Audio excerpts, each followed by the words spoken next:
Hello and welcome to episode 124 of Celtic Rumours TV, the Bawz and Bovril podcast with your host Mark and myself Paul. Join us tonight. We have Terence, Ter6161 from our phone page of the podcast at www.celticrumours.co.uk. You can also check out all the links in the podcast description below. On tonight's show, we'll have a match reaction of Trophy Day's 5-0 victory over Aberdeen. We look at the season as a whole, ups, downs, lows, whatever you think happened, and we look ahead to next week's Scottish Cup final against Partick Thistle. Firstly, though, I'll hand off to Mark for a few shout-outs. It's no Partick Thistle. What is it? Thistle? Inverness, Cali Thistle. Well, fuck's sake, they're all the same. I called Dundee. That's that schoolboy error there, boy, man. You know? You'll have the leather patch elbow brigade after Glasgow after you for mixing that up there. Aye, Partick Thistle gone, are they? What? Are they gone? Are they still around? No, they're still a bit.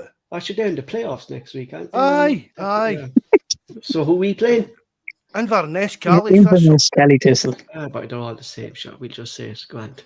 Aye. Come here one day, Paul, and you can walk for Partick Thistles, going to Cali Thistles, then I'll see how you fancy doing that. Just Paul says, the links to everything's in the description box below, in the video, to the forum and the Discord and all that. A few shout-outs to some of the boys in the forum, old Tim Alloy, Richie, hope you're keeping well, Richie, and listening in. Wee John, United Ireland, speaking to him in text the other day. Guys for the life that's on the chat now there. Jabber, evening Jabber, Mikey, good to see you in, Mikey. Brian, BK Yogo's number one fan there, Brian, isn't he? Don't need to say it, he's on here. Bobby, nice to see you again, Bobby, mate. That's it, Paul, just get on with it. And wanted to put on a show for Celtic and for the Celtic fans, and the Celtic team surely did. Celtic 5, Aberdeen 0, 2 goals from Kyogo, 2 for O and Starfelt, making it 5. It's a first class show, and I suppose, lads, I said in the live chat yesterday, if Celtic played like this every game, there'd be no team in Scotland, Mark, that would come near us. You know? No. I mean, to be honest, Paul, I wasn't expecting much for yesterday's game. Even cracked a joke on Friday night. Who's all going up to who's all going to the 2-2 draw with Aberdeen tomorrow kind of thing. But that was Celtic. Well, we gave them a lot of stick over the last couple of weeks, but they butt back big time yesterday. See, I don't think Aberdeen offered much in it at all, to be honest, either, right enough. But I thought Celtic looked really good yesterday for long spells of the game, Paul. I think as well, Terence, yesterday, what we saw yesterday as well is Jota is more effective on the left and he's lost on the right, I think. Oh, yeah, but the 100%, but the problem is for the Postecoglou team, he obviously sees that what Maeda gives him. Maeda is much more effective on the left, whereas obviously Jota has a bit more skill set and he's not as effective on the right, but he can still play on the right, if you know what I mean. Whereas if you put Maeda over there, I don't even think that's even possible, to be honest. You know, so yeah, I definitely agree with you there. But also, Celtic were so far on the front foot yesterday, Paul. That's ideal for Jota. Whereas if Celtic are slightly on the back foot, you need a Maeda who's going to track and run all day and track back. So, like in normal circumstances, I'd imagine if Maeda had been fit, it would have been Maeda on the left, Jota on the right, and obviously Kyogo through the middle. Even though Abada looked like Abada of a couple of months ago, you know, he just got the ball and he just was.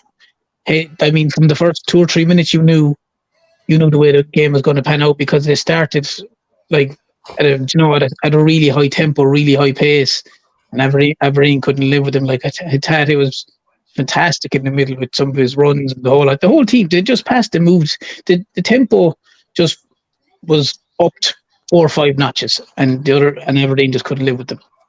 It just seemed to click again, didn't it? That kind of performance. What we've been watching has just been that kind of what we're used to seeing. But yesterday it's been back to like what we were getting used to seeing under Ange. Apart from, as we said, the last few weeks have been a bit tough at times. But I was impressed the way the players kind of even stood up for themselves after the grief they've got over the last couple of weeks' performances as well. I thought I gave Cal McGregor a wee bit. I didn't think he's shown too well the last couple of games, but I thought he had a great game yesterday as well. Yeah. Hatate, Alistair Johnson again just shows you kind of how important he is to the team. He was unbelievable. Any word on him, or was it kind of more precautionary taking him off, marking that injury yesterday? I've not heard anything, Paul, but I mean he walked off looking all right, so I'd like to think he'll be all right for next weekend. Well, he said they were both fine, Paul. Postecoglou said that he doesn't think there's anything serious with either of the two of them. So I'd say it's a combination of probably a bit of fatigue and after coming back from a few weeks after the knock, and probably just, I'd say, a little bit more precautionary because they're probably 3-0 at the time, I'd say. So it was more of a case of like, come on, there's no point risking you. Exactly. Another player as well, Mark, who was getting a bit of a stick and people saying kind of they have their doubts about him. But yesterday he showed, for me, Mark, how a clinical striker he can be for us at 22 years of age. He took his header, direct that header. Oh, that was some header, wasn't it? Mm-hmm. Hi, Peggy. Nice to see you joining us, Peggy. Hope you're keeping well. You know, it really was like, Mark, because he was kind of facing the wrong direction, and for him to direct that into the back post with just his butt, I thought that was an outstanding. I mean, most strikers, Paul, would go for like a downwards header for that position. Do you know what I mean? Try and beat the keeper there, but there's no a keeper in the world who's got to save that. Even the second goal, Paul. Why have you watched the second? Strikers, we want your strikers there. That instinct, that kind of instinct, not to stop and be anticipating that there's going to be a wee scrap coming on back. That's all it is. He might do that 10 or 12 times and it might never come off. And he'll do that. He'll keep doing it. And when it does happen, he scores. And I saw a stat, and I've seen people slating him, like you're saying, Paul. But like people, I can remember when Giacomakis came in the first 4 or 5 games he played, and he was pretty poor. And you remember when he missed a penalty against Livingston for Celtic to win the game at home. I think they drew 1-1 or something like that. Mm-hmm. And there was a lot of people doubting him. I saw this today. Has played something like 581 minutes, and he scored 7 goals. So basically, they were saying it's something like a goal every 80 minutes. So, like, how can people be critical of a guy who's played 580 odd minutes or something like that? It is 81 minutes. Think scored 7 goals, which is 1 goal in every 80 minutes. It's like, so you know what I mean? The guy, like he's been, because he's missed a chance against Rangers, he's been written off. Like it's like Carl Starfelt, because the first game against Hearts, he's still held accountable since then. Like. Mm-hmm. Do you know what I mean? If a guy has a goal in every 80 minutes when he's coming on, and you have to remember, he's coming on majority of times. He's coming on in bit part player. Like he's not coming on. He started against Rangers, but a lot of times he might be coming on for the last 10 minutes. Do you know? I mean, he's only 22. To me, I think he looks a fine player. Mm-hmm. Evening, James McGrory. Thanks very much for coming in, mate. Nice to see you. 6 trophies for Celtic as a club overall. If we win next week, good times to be a team. Yeah, it really is, Mark. No, we don't take anything for granted, but next week, like, anything can happen. But you know, this, as I said there in the full podcast below, like this is a domination from Celtic in the SPL, and long way continue. Well, definitely. I mean, as you said, Paul, nothing's a given in the cup finals. We saw that under Ronnie against the same team. Do you know what I mean? But it's the same old, Paul. If Celtic turn up, they'll win. That's really the. I mean, it's a championship team for a start, Paul. So you've got to. I mean, Celtic. What would Celtic beat a bookies for that kind of thing, Terms? Oh, sure, they'd be. Probably 20-1 on, I'd say. You know yeah, I don't bet, but I imagine the odds are enormous, like for Celtic to not win that game. Like, I mean, because I think even Cally Thistle, I think they're like 5th or 6th in the championship or something. They're not, you know, so they're even mid-table in that. So I'd say like this is a David and Goliath game if you ever wanted to put it down that way. But as you said, it could turn ugly for Cally Thistle. Do you know what I mean? If Celtic turn up and play the way, see if Celtic turn up next Saturday and play the way they did yesterday, it could be a record score for a Scottish Cup final. If Celtic can score early, it'll make a huge difference. That's the biggest thing, because obviously you'll assume that Cally Thistle will go out to defend, but the longer it goes on, if Celtic haven't scored, the more obviously confident they'll become from. You know, they'll be looking at corners or set pieces, because let's be fair about it, from the corners we've got and set pieces there's no Carter Vickers, there's only Starfelt. Awat obviously played there yesterday. Like, Awat is 5'10". You can't have a 5'10" centre back. Like, I thought Awat had a decent enough game yesterday. He spent that much in the front foot. He wasn't tested much defensively. No, he had a fine game, Mark, but he's more of a holding midfielder. But I'm saying if you looked at Kobayashi against Rangers, and then there was obviously Hearts, and Awata played centre back there, and then even against Hibernian, the centre half, they were struggling, struggling. So like it's easy on the front foot, but I'd be just wary of set pieces and corners for the likes. That's what obviously I imagine that Cally Thistle will be banking on, because I was looking through the Celtic side. There's very, very few players in the Celtic team that are 6 foot or over. Very few. There's like Starfelt, obviously Vickers. He's not going to be playing. Kobayashi, he'd probably play, but he's been having an absolute horror of a time, so he's probably going to go with Awata. He's only 5'10". O'Reilly in midfield, and other than that, I don't think anyone else in the team is 6 foot. Joe Hart, with the exception, obviously the keeper, but none of the fullbacks are. No, McGregor isn't. Jota isn't. Kyogo isn't. Maeda isn't. So it's quite a small side, like, on height wise. You know, that's something I just had a look there the other day, and very few 6 footers. O'Reilly, if he plays, obviously O'Reilly and probably Starfelt are the two biggest, with the exception of obviously Joe Hart. Like, yeah, it's a very small Celtic And team as well. I think, I mean, what you're saying there, Terence, I think as well, it'll be. I mean, I couldn't even probably name you a Cali Thistle player, but I'd imagine they're going to be a typical big burly. Do you know what I mean? A big physical burly side. But their main striker's out. I've heard that their main striker, their main guy who plays up front for them, who would be obviously a big enough guy. I think he's out. He's out for the final. This is what I heard. So I was listening to that. Could have been that Go Radio thing or something, and they were saying that their centre forward is out for the final. So, but I imagine they'll have someone else that'll do a job, Mark, because they know if you look at the way any of the teams that have disrupted Celtic, St Mirren, for example, during the league, it was that Curtis Main and their other big guy. You know, that's the way that they look at the only way they can target Celtic. They're not going to be able to play Celtic at football because that's going to end horribly from, you know what I mean?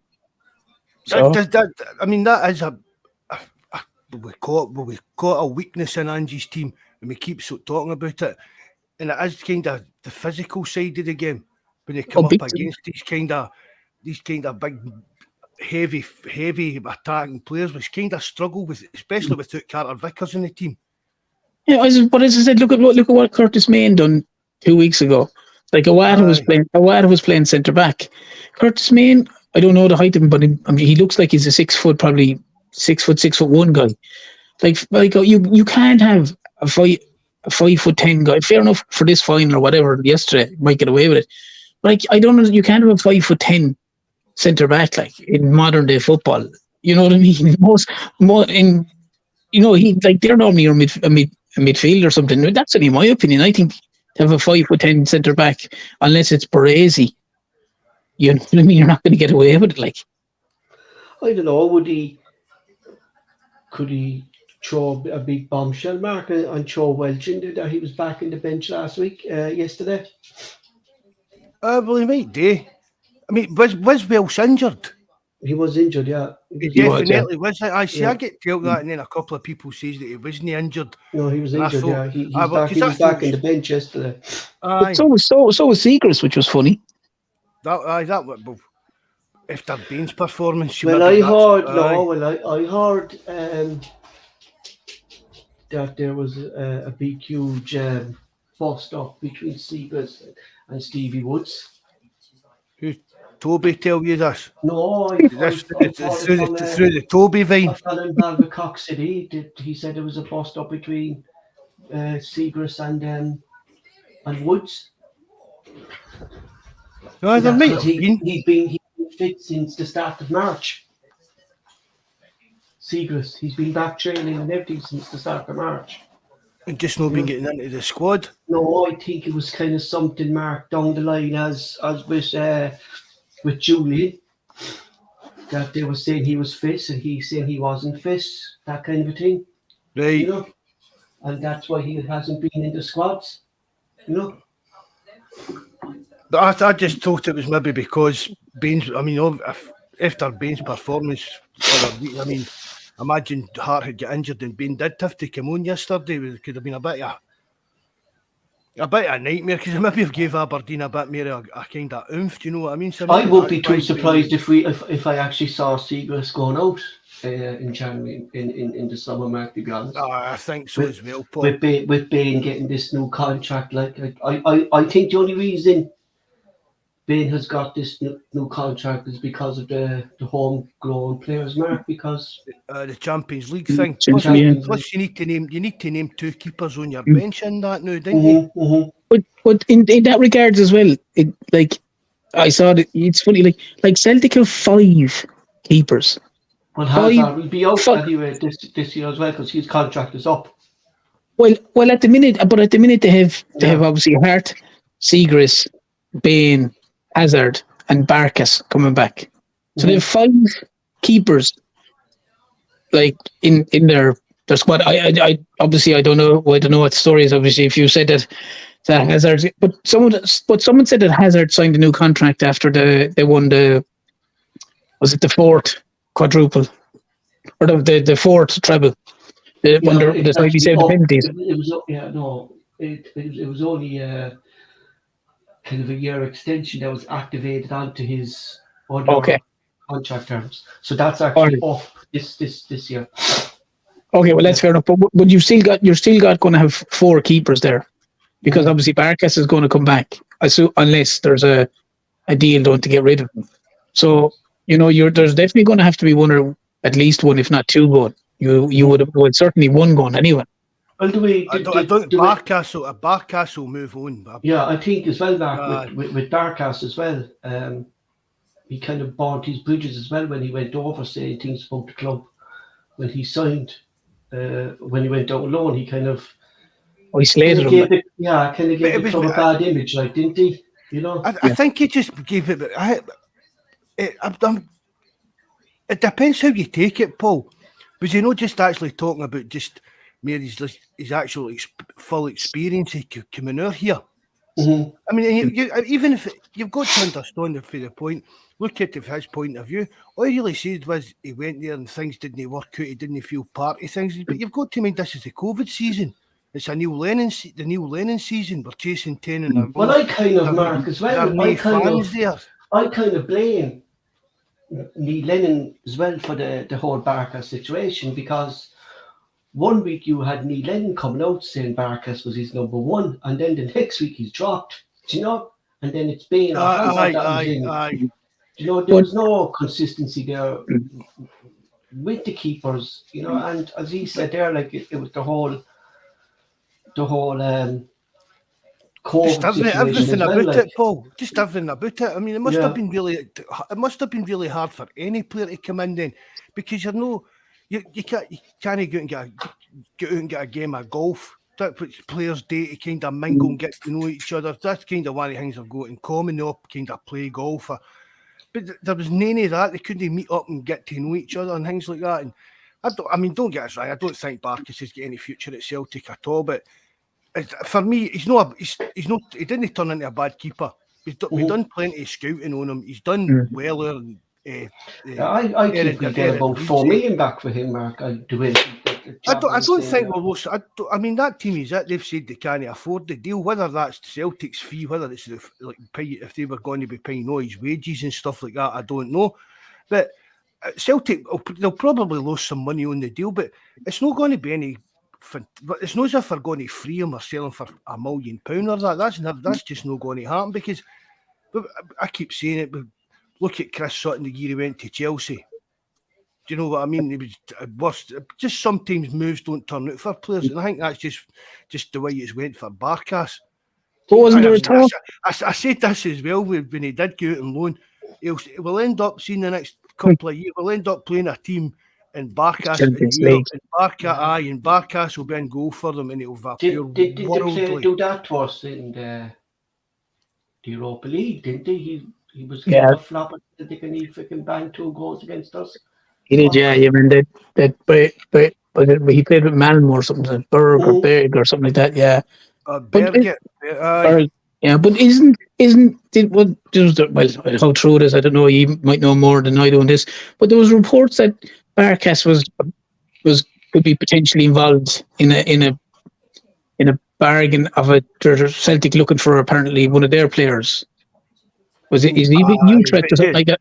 The striker, the Greek striker. Yeah. But it's meant to be they're looking for. Well, it's €12 million. What's that in pounds? About £10 million. But if you say Barkas that is worth 4 million or whatever, then you say, well, we'll give you Barkas and 7 million for you, man. But then turn say this guy's earlier. I think he's the top goal scorer in Holland this season. What's Celtic got to offer him? Fighting for a place in the bench. Oh, I understand that, but the last guy, I know, because obviously the last guy who was the top scorer in the Dutch league came over and left as well, and I get that. But I suppose, Mark, the only thing that they can say, whatever Postecoglou says, I don't know, but whether he's going to go to him, listen, I do a lot of rotation. You'll definitely be getting minutes. There's definitely rotation, because I need 3 strikers. We're going to be playing 60 plus games, whatever it is. And if you can sell it a certain way and he wants to come, great. If he doesn't, and he wants to play every week, then he probably stays where he does. You know what I mean? No, I think he'll be moving the way people are raving about him, and here he is. He's a cracking player. I know. I've watched videos of him and stuff like that. He'd be a cracking signing for us. If it's just me as well, but I'd like to see Celtic sign more European players rather than 100%. go into the Asian market again, Terence. You know, you said yesterday in the live chat as well yesterday. You know, Evening, Stoned Outlaw. Nice to see you in, mate. Thanks for joining us. Oh, I fully agree with you there, Paul. I fully agree with you there, Paul, because sorry, Mark. I fully agree with you there as well, Paul, because I just be wary if you get top heavy in one side. Like if and Mark had mentioned it, and I know Michael, that if there was the national team were playing and they'd play different types of the European football national teams, that you could have 6 or 7 or 8 Japanese fellas or South Korean or whatever all gone off together. And to be honest, like some of the boys have come in and have looked very well. Some of them, to me, like I'm probably biting off his shouting down the nose, wrong fella, but I don't think Kobayashi looks any good. I really don't as a centre back. I don't think he looks good because you need to be physical in Scotland, and he just doesn't look like he's got that about him. Now I could be wrong, and maybe he'll prove me down the line. But I'd much rather, if Celtic were looking for a centre forward, and I think it was even discussed in the live chat that they went and looked for a Kevin Nesbitt, as they call it, a homegrown player, a guy within the, like, or some guy even in the championship in England or something like that. Some guy, or you know, it's just I wouldn't like it to be top heavy with a load of Japanese players because I think you need a good balance. But I think at the minute, like Celtic, was it 7 or 8? Is it Japanese players? To me, I think that's enough. I'd rather them go and try and get a good solid holding midfielder. Like I think Awad is good at it, but a solid European boy. Like they need a bit of size. As I keep saying, Celtic's team is very, very small, very height wise. When I looked at it, you know, I'd rather them get a couple of, you know, bigger guys, maybe European guys or guys within the UK, even if it wasn't the Championship, or a Kevin Nesbitt as another striker that might come, something like that. Because also it's a homegrown rule as well. You have to remember as well. Yeah. I was talking to one. See, after we were talking about Nesbitt on the live chat yesterday, I was just talking to one of the old boys at Chapel about him last night, and he brought up a good point, and he said, "Look at Lee Griffiths." And maybe I know, but maybe Nesbitt. I mean, Nesbitt. He seems to have a wee bit of swagger about him and that. Even signing for Celtic, would he just take a chance? I mean, he's out of contract, isn't he? Yeah. So Celtic could make him a good offer that probably a lot more money than maybe get even doing in England, to be honest. Right? Even as sitting as your kind of fighting for the backup slot. But would he enjoy swaggering about Glasgow as a Celtic player and getting geez photos, geez, do you know what I mean, autographs? Would that attract a player like this? But I know that's maybe not what we're looking for in a player, but he's a player that could do a job for us in a certain games and stuff like that. But he scores goals. Definitely, yeah. Aye. And if he can, with the greatest respect to the guy, if he can score goals for Hibs, if you're any kind of half decent striker for Celtic should score a hatful of goals, the amount of chances that Celtic create. Mm-hmm. So if a guy like Nesbitt is banging in goals for the likes of Hibs, he would get a hatful of chances if he played for Celtic, and he would score goals, no question about it. Even see coming off the back of like a Champions League midweek game, right? Kyogo's ran his melt in, always came on for the last 20 minutes or whatever. Come the weekend, is against the majority of teams in Scotland, we could start with and Nisbet in the bench and Kyogo could get a rest that week. Do you know what I mean? Like that, and then even and that's the Champions League. That's taking us up to like your kind of Christmas break. Hopefully, we've got European football after Christmas, so you can use the same thing. So I mean, if you look at it that way, I mean, I keep saying it. the third striker should be like a young boy if he were back, but like we're in youth team, or a more experienced guy coming to the end of his career, ready to just wait and take any scraps of time that he gets. But maybe with a kind of right rotation, if we get an extended run in Europe, there is a plenty of game time to keep 3 good strikers, giving them plenty of game time and keeping them happy. But plus, Mark, there's the other side of it. There's no bedding in. There's no settling. He knows exactly what's expected up there. He's played in the Edinburgh derby. He knows Celtic like the back of his hand. Like you could, if for argument's sake, Kyogo's injured and it was, you could stick him in if it was a Glasgow derby, and you'd know what to expect from him. Do you know what I mean, Nesbitt? You know that he would begin 110% out there. Do you know what I mean? You know what it means to the club and the fan. It could be a kind of Lee Griffiths type of signing. Oh yeah, that's what I'm saying. And he'd know exactly if he was signing and your next week and Kyogo was out injured and he wasn't sure about whether I was going to start or not, and he says starting Nesbitt up front against Rangers. He'd know, like, and he's a decent centre forward. He can hold the ball up. He's bullied, centre backs, and he'd know what it means, rather than if you're getting a guy, if it was from say Japan or something like that again, and there, as I said, they're trying to bait him in and they're already half through their season over there and all this kind of stuff. Having a guy like a Kevin Nesbitt, if you could get him to come in, to me would be ideal. He said, and as I said, it's a homegrown guy. He might jump at the chance like that. One thing's for sure, anyways, we won't be like Runners Up FC, signing freaking free agents from Norwich. That's what their scouting team seems to be doing now, is scouting Norwich free agents. Next season they're going to be bringing out an action figure from TikTok. Plod Tom comes complete with a dancing video with teenage girls. That only took 32 minutes to mention, but go on. Yeah, I have to bring it up. I fucking. Wait, hold on, Paul, before you go on around. Evening, you, Deef. Thanks very much for coming in again, mate. Nice to see you, bud. But like, I agree with you, Naismith, but the thing that's getting me is I just can't see Ange doing it. I actually don't see Ange going into the Scottish market. I don't know, is it just me or am I biased towards the Scottish team at the moment? But I just no, but see that, Ange. Paul, is that?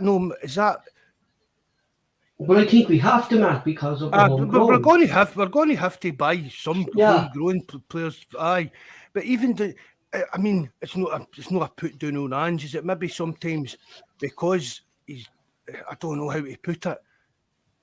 If you're looking, these managers would rather, look, he's brought in this guy for so and so, and he's turned him into this player that nobody's heard of, rather than just bringing in like journeyman that we kind of we need for even to meet the rules for Europe. Do you know what I mean? I'd saying Nisbet, I've been 1 hour with all the guys that have been on about him, right? If that could be done especially in a free transfer, that would be fantastic. Well, like I look at his pace as well, Mark. Like he well suited to a Celtic play. The young boy for Hearts there, you like him as well. Was it Devlin? I like him. He's serious. And there's a young boy for St Mirren as well. O'Hara. I'm telling you, there's I like him as well. I think he's a good player. Like, especially he's a right back. I think he plays right back as well. Especially the fact that if, as much as I like Anthony Ralston, if he has fallen back to the old Anthony Ralston, you'd worry if Johnson got injured, because when he did come back in, Ralston has really, really struggled. Whereas I thought that O'Hara, and I could be wrong if he's a right back, but I thought he was. Anytime he's played against Celtic, he's looked tidy, he's looked decent. If that's the right guy I'm thinking of, Mm-hmm. So that I know maybe. Well, I'm hoping that O'Hara is Scottish, but I know that Devlin isn't he Scottish? He's Australian. But Devlin, I know he's Australian. Ange's obviously aware of him, but even though we're talking about players that are in Scotland that we kind of fancy. That Duke for Aberdeen, I see some lobby it is. Duke, is this? Yeah, I like him. They're wanting 8 million. Aye, they're not going to get that, but they'll get a few million, and they're entitled to ask for that. I've said that for years. Scottish teams, no Celtic or Rangers, but see teams luring us. They've been ripped off for years with young good players that they've got gone to like England and stuff like that because they just, we need to just get as much money as we want. It's about time teams like Aberdeen and places, Hearts and that were demanding decent money. The same as Celtic or Rangers, just because they're coming for Celtic and winning cups and that, that's going to add on your crazy kind of values like we did for Tierney and they kind of things. But why should Aberdeen no ask for 8 million for him?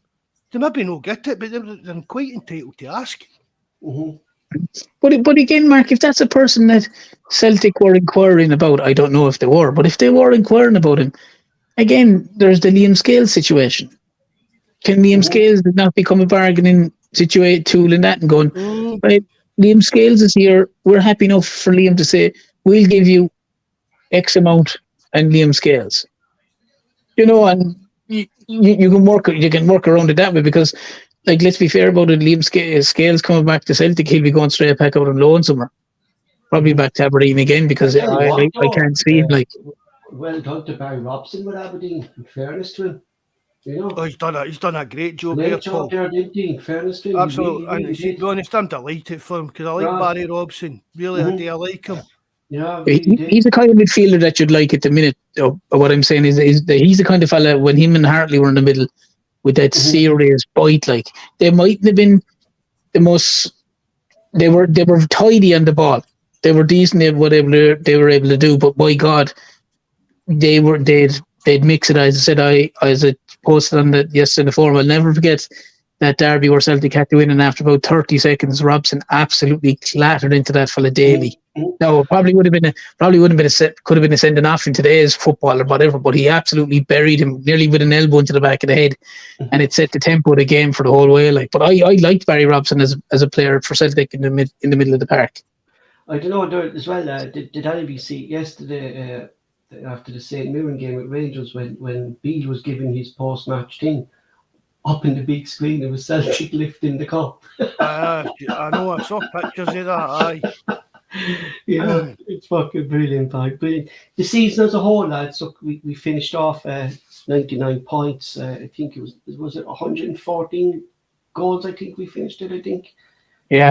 But there's one thing you can say about Ange's Celtic team is, like, there's goals and there's goals around the whole team, Terence, from midfield to, we do score goals is what I'm trying to say, like, and that amount of goals I think is unbelievable, Oh, and that's the sign of a good side as well, though, Paul, where the goals are shipped around and you're not predominantly relying on one guy, because when that one guy either doesn't score or gets injured, you're screwed. But, like, from midfield upwards, any of the guys could score. I mean, Abad has scored, Jot has scored, Kyogo, Giacomakis, obviously.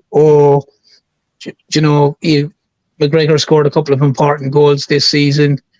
So Hatat has scored a couple of great goals. So the goals have come from all around the team, and as you said, there's one or two from the defenders as well, as you said. But that when you've got a situation where you've got like players, or you've got 2 or 3 players in the team, and a couple of them, they're all double figures. It makes life very easy for the side. You know what I mean? You're not relying on just one guy to do the job for you. Like. Mm-hmm. I agree totally, Mark. Like, we saw last season when Kyogo and J. Mark was in, Abad and Yasha stepped up, and it's good to have these alternatives when that there is goals throughout the squad, isn't it? Aye, definitely. I mean, I still think a few for midfield could chip in with some more, but they're getting spread about quite well. Mm-hmm. So I'm just trying to deal with all these comments and that, the new Paul. Yeah, walk away, I guess. You want to read them out, or? Oh, just sorting out the live chat and putting in links for a couple of guys' channels and that to get subscribers up for them. Because we're that big and we can just click our fingers. The season as a whole, Terence. It's fantastic. Mm-hmm. You know what I mean? You can't argue with it. I mean, low well, not low points, but I mean, I don't. The games when the league was 1 to 2 or 3 games, yeah, poor performance against Rangers, and the other 2 games. To be honest, you expect that happens in most sides that win the leagues. But all through that aside, all through the season they were fantastic. The Champions League was probably the only disappointing part, Paul, after the great start, a great 60 minutes against Real Madrid, and then the performance away against Shakhtar, where they probably should have won. The rest of that was a disappointment for me, all right. But overall, I mean, how can you argue? Two trophies in the cabinet, two back-to-back leagues, and in the Scottish Cup final, going for potentially an 8th treble world record. So the guy hasn't done too much wrong, to be fair, Yourself, Mark? I agree with that. Totally agree with everything Terence said there. I mean, Europe was a bit of a disappointment, but there was a lot of good points to take out of it. It's like a fine margins, Paul. I mean, Abada against Real Madrid. Yeah. The early, I mean, if that went in, who knows? Was McGregor hot the board with? Do you know what I mean? It was kind of fine margins, and I mean, I'm not saying we need to replace these particular players for missing their chances or whatever, but it's like we're not that far away from being able to at least hold our own, I don't think. Mm-hmm. The biggest thing is to learn. A couple of new players, that's it, Terence, learn a lesson. A couple of players with a wee bit of higher quality and just a wee tweak of the tactics could make all the difference for us. I think as well, looking at the season, and like one thing that kind of pissed me off throughout the season with not so much but the players themselves is what we can see what they can do, particularly yesterday, right? And then we turn up the games market with this slow tempo that Ange doesn't want.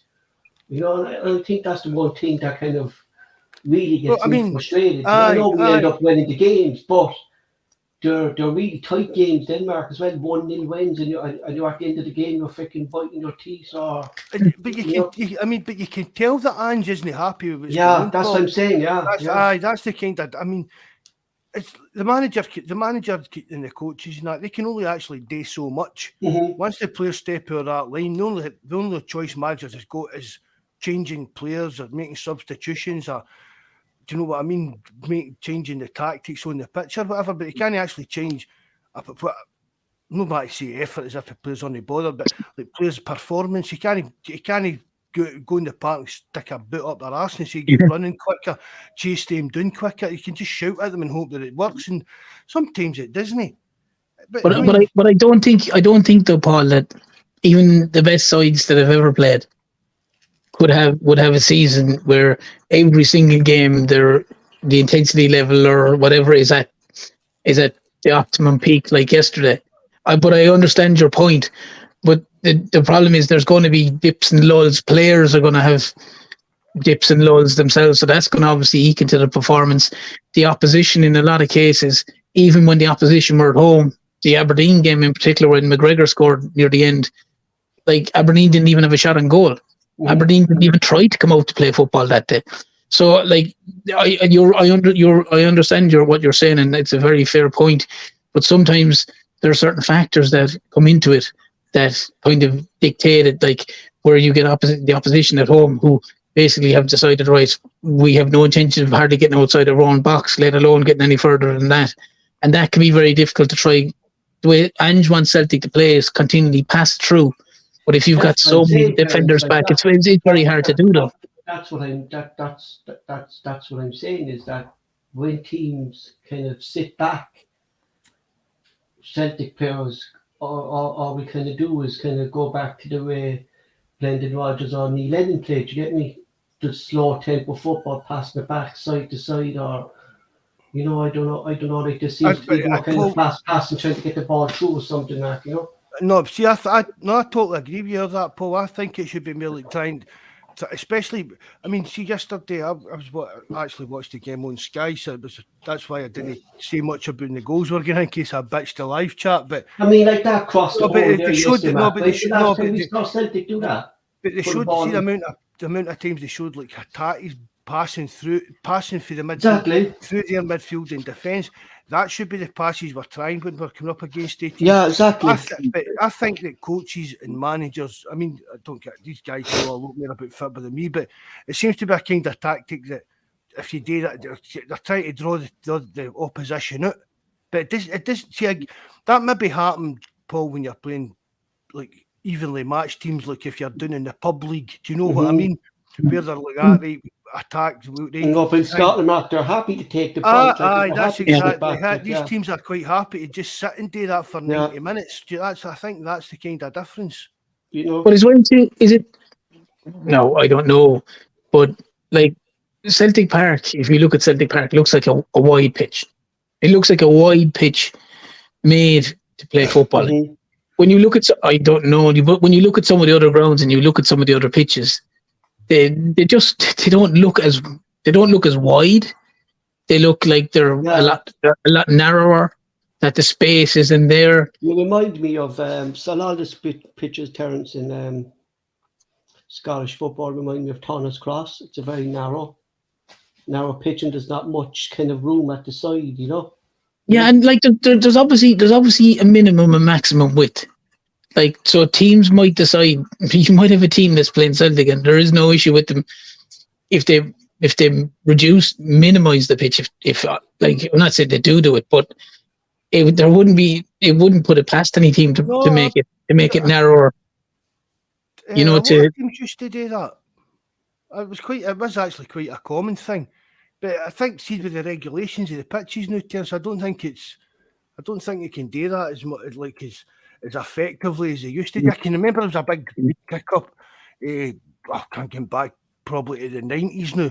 The Rangers done it for a Champions League game or something like that, and there was a right big kick up like across headlines of Europe that Rangers had kind of used this kind of loophole. This kind of loophole. Do you know what I mean? But no, I don't know, but like the quality of the pitches could come into it as well. They could be a factor. You know, playing on two plastic pitches that have no place in any professional football league. You know, certain things. I'm not. I understand what you're saying, Paul, and you're right. I've said it here as well that there's times that Celtic pass it over and back, like you're saying, they need to move it quicker. But you always find that if Celtic scored a goal within the first 5 or 10 minutes in a game, certainly the first 10 or 15 minutes in a game, anyway, the opposition have to come out, and there's always a chance that Celtic's play then all of a sudden comes back more quicker because there's a bit more space there. I suppose as well in this season as well, we can't forget about Taylor's comments to Morelos. Shut your whole fat boy. I think that was a highlight of the season, you know. But what would be your favoured starting lineup throughout the season that you saw the players in, Terence? Well, obviously Hart, Taylor, Vickers, Starfield, Johnson, Hatate, McGregor, probably O'Reilly. I would say Maeda on the left, Jota and Kyogo. They would be my starting side. Obviously, I know you might want Jota on the left, but I'm just saying that would be my team that I would think would be the best team.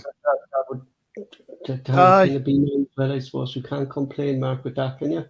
No, that'd be my team as well. Don't know if anybody in the chat get any different versions of that. I mean, that would definitely be my team as well.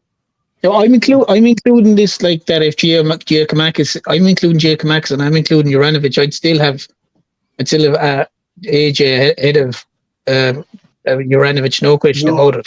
Definitely, 100%. Is there no way Martin he was going to take a Celtic job?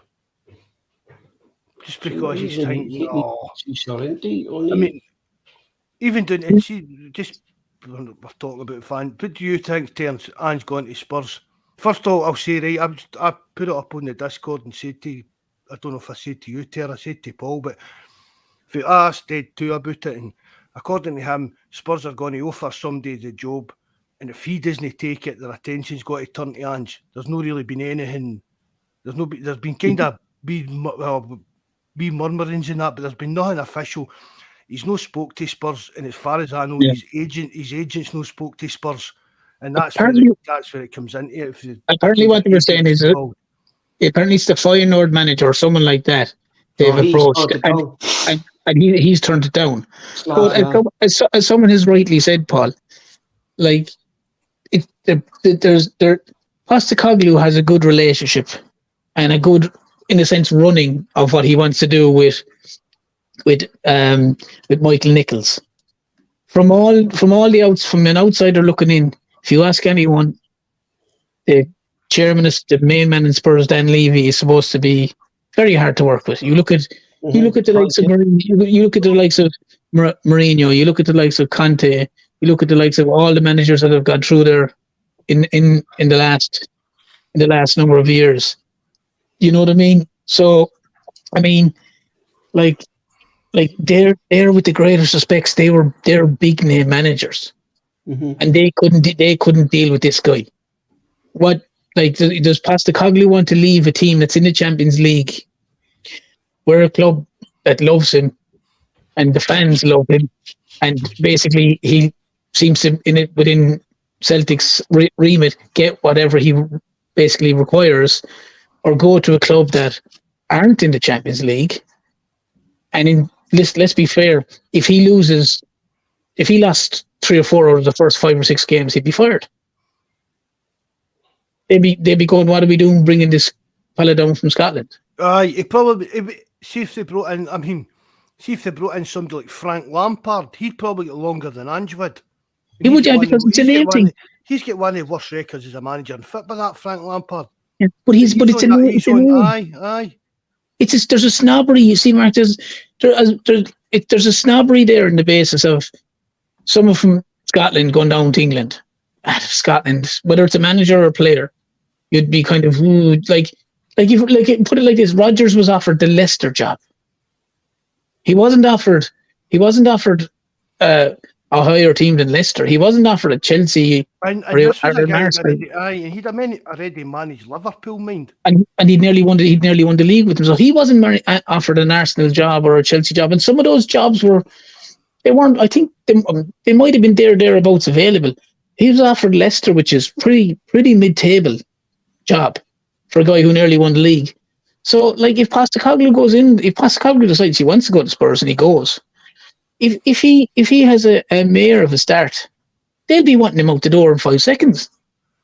In 5 seconds, they want, you know. So, I mean, he's living his dream now. He's at Celtic. He's playing the football he wants to play. He has Champions League. Does he really want to walk away from Champions League to go down to play that? That's what he has to ask himself. It's not a money thing, because Celtic are apparently willing to offer him a bumper deal. You know, so again, you know, I mean, listening to the man speak, and he talks a lot about his family. So, are his family happy where they are, wherever they live? I don't know. Or would they prefer to go there? You know? Yesterday, they were kind of happy the way they were kind of celebrating his wife and stuff like that with the kids. You know, that they look kind of quite happy up in Scotland, Mark, going by the celebrations yesterday. Aye, but that's what Brian saying about that interview the other day. But why should they come out and? Well, Mark McGee made a good point about that yesterday. Why come out and comment on that? Yeah, it's going to be it'll be another team next week. Do you know what I mean? Every time he ends up talking to the press, so it's going to be as well. What about this link? What about, are you going to Spurs? Are you going to this team? Because he's going to get linked to every single job that comes up in England. As long as he's at Celtic, he'll get linked to every single job down in England. Even big. I mean, I'm not running Ange down, but I mean, even like the top jobs, like I don't think Ange could manage Man City. I can't mean to have arguing with that, but Man City's not going to replace Pep with Ange. That's not going to happen. Do you know what I mean? But it's just, he can't spend his time commenting on all these rumours and giving press mere kind of more traction on their stories. Especially as well, Mark, when you've a cup final coming up. Aye. If he comments on that at all, that's the headlines, and then it breeds more questions. And then it comes out, Ange's, he's turned down the Spurs job, and then it's just a lot of nonsense, like a media circus. And whether it's down to Ange, whether it's down to players, his own players' fitnesses, transfers, he plays his cards very, very close to his chest, and I think people are just. I think reading too much into it. See this nonsense in that about Angie. He'll be off after the cup final, stuff like that. For me, that's just garbage. It really is. If you look at previous comments as well, like I'm saying, he'll be here as long as Celtic want him, and he wants to make a legacy here. I think Ange will have another crack at the Champions League, Mark, before he makes a decision, and see if he can bring Celtic to the next level with the Champions League. Maybe then after next season, he might think he can't. That this is the level we're at. But I saw for me, I don't see it happening this season. I just think it would need to be something really, really special. I know these big clubs going about projects and stuff like that, but I think it would need to be something really special. A really big club that he was guaranteed to be getting time to implement stuff and all that for him to actually think about leaving Celtic. Because it's just, look at the control he's got at Celtic, Paul. He's not going to get that at any other club. He's not going to get that. Every other club, big club in the world, gets sporting directors and all this palaver and all that kind of nonsense. And then as Terence is talking about Daniel Levy at Spurs, so even once you get by all the kind of the sporting director or whatever it is, you've still got that Daniel Levy to deal with and stuff like that. And especially as well, Mark, if you look at not just he's recruiting the players, but he's brought in his own scouts that he's previously worked with. Aye, just everything. Just as long as Celtic can match, and I mean, Angel knows himself. The same as us, we'll sit here and we'll admit it. None of us will ever see Celtic win the Champions League. None of us. Do you know what I mean? But but it's like, imagine we end up even dropping down to Europa League. Every season we're getting maybe now and again into the later stages of Champions League after Christmas. Now and again we're getting to Europa League semi-finals. Maybe we get to a Europa League final. Maybe we get to a Conference League final. For me, that's progress in Europe, and that kind of help Ange build a kind of legacy. Doesn't need to be Champions League. If you're getting into European finals and getting on in Europe, that will get you noticed, kind of thing. Sorry, Paul. As well too, in clubs like Spurs, Postecoglou might have zero say on what player comes in. Exactly. It's different in Celtic. He was able to go, I want Tate, I want Kyogo, he was identifying these guys. He might be good in Spurs. You can go to Spurs and he can be told this. And they said there's a sporting director and these guys, and they're buying the players. And basically, it's you manage who I give you. And that's it. Well, that's your job. You manage who I give you. Jose Mourinho, he wasn't getting the players he wanted. He was getting the fault of stuff, But that's the thing about it, Paul. All these, you don't see me doing the quote unquote hang back, sit and do that when I'm doing it. But all these big clubs, that's how they work. Yeah. You look, and I've said this before, but to a certain extent, that's what Celtic should be working towards. You look at all these clubs like Barcelona, Real Madrid, Bayern Munich, managers, coaches, they come and go, but the club's Ajax, the club's ethos and way you working doesn't change. And it keeps them at the top of the game. The manager and coach is only one cog in this big, massive machine. Look how critical we were when it was assumed that Peter Lawwell was doing that at Celtic. When it was assumed that Peter Lawwell was the guy who was basically going to Lennon, but these are the guys I'm signing and you're coaching them, and that's it. That was happening. That was all right when John Park was involved in it, Terence. It was when John Park left the building that all went a bit Pete Tong for us. Just to explain, he's gone to the other side now. Just to get Rebel there. What about the pictures about Ange and David Desmond? Rebel is saying those pictures were leaked on purpose, same as Ange and Lord Pickett Hampden. Keep an eye on the board transfer window. We need the first team ready players. What I thing as well, Mark, is that Dermot Desmond always comes to Celtic Park at kind of the end of May for the I saw a few people saying that, Paul. It's he does he up turns up at some point. the budget and stuff like that. He goes through everything with the board, and you know, I honestly think, well, for me, I think we're looking to tie hands down. I think that I think he was out here for contract talks, trying to get him in a kind of tied down to a long-term deal. That's what they were saying. Even just to reassure him that here, there's money. We're ready to back you as much as we possibly can. You know what I mean? I think it's been.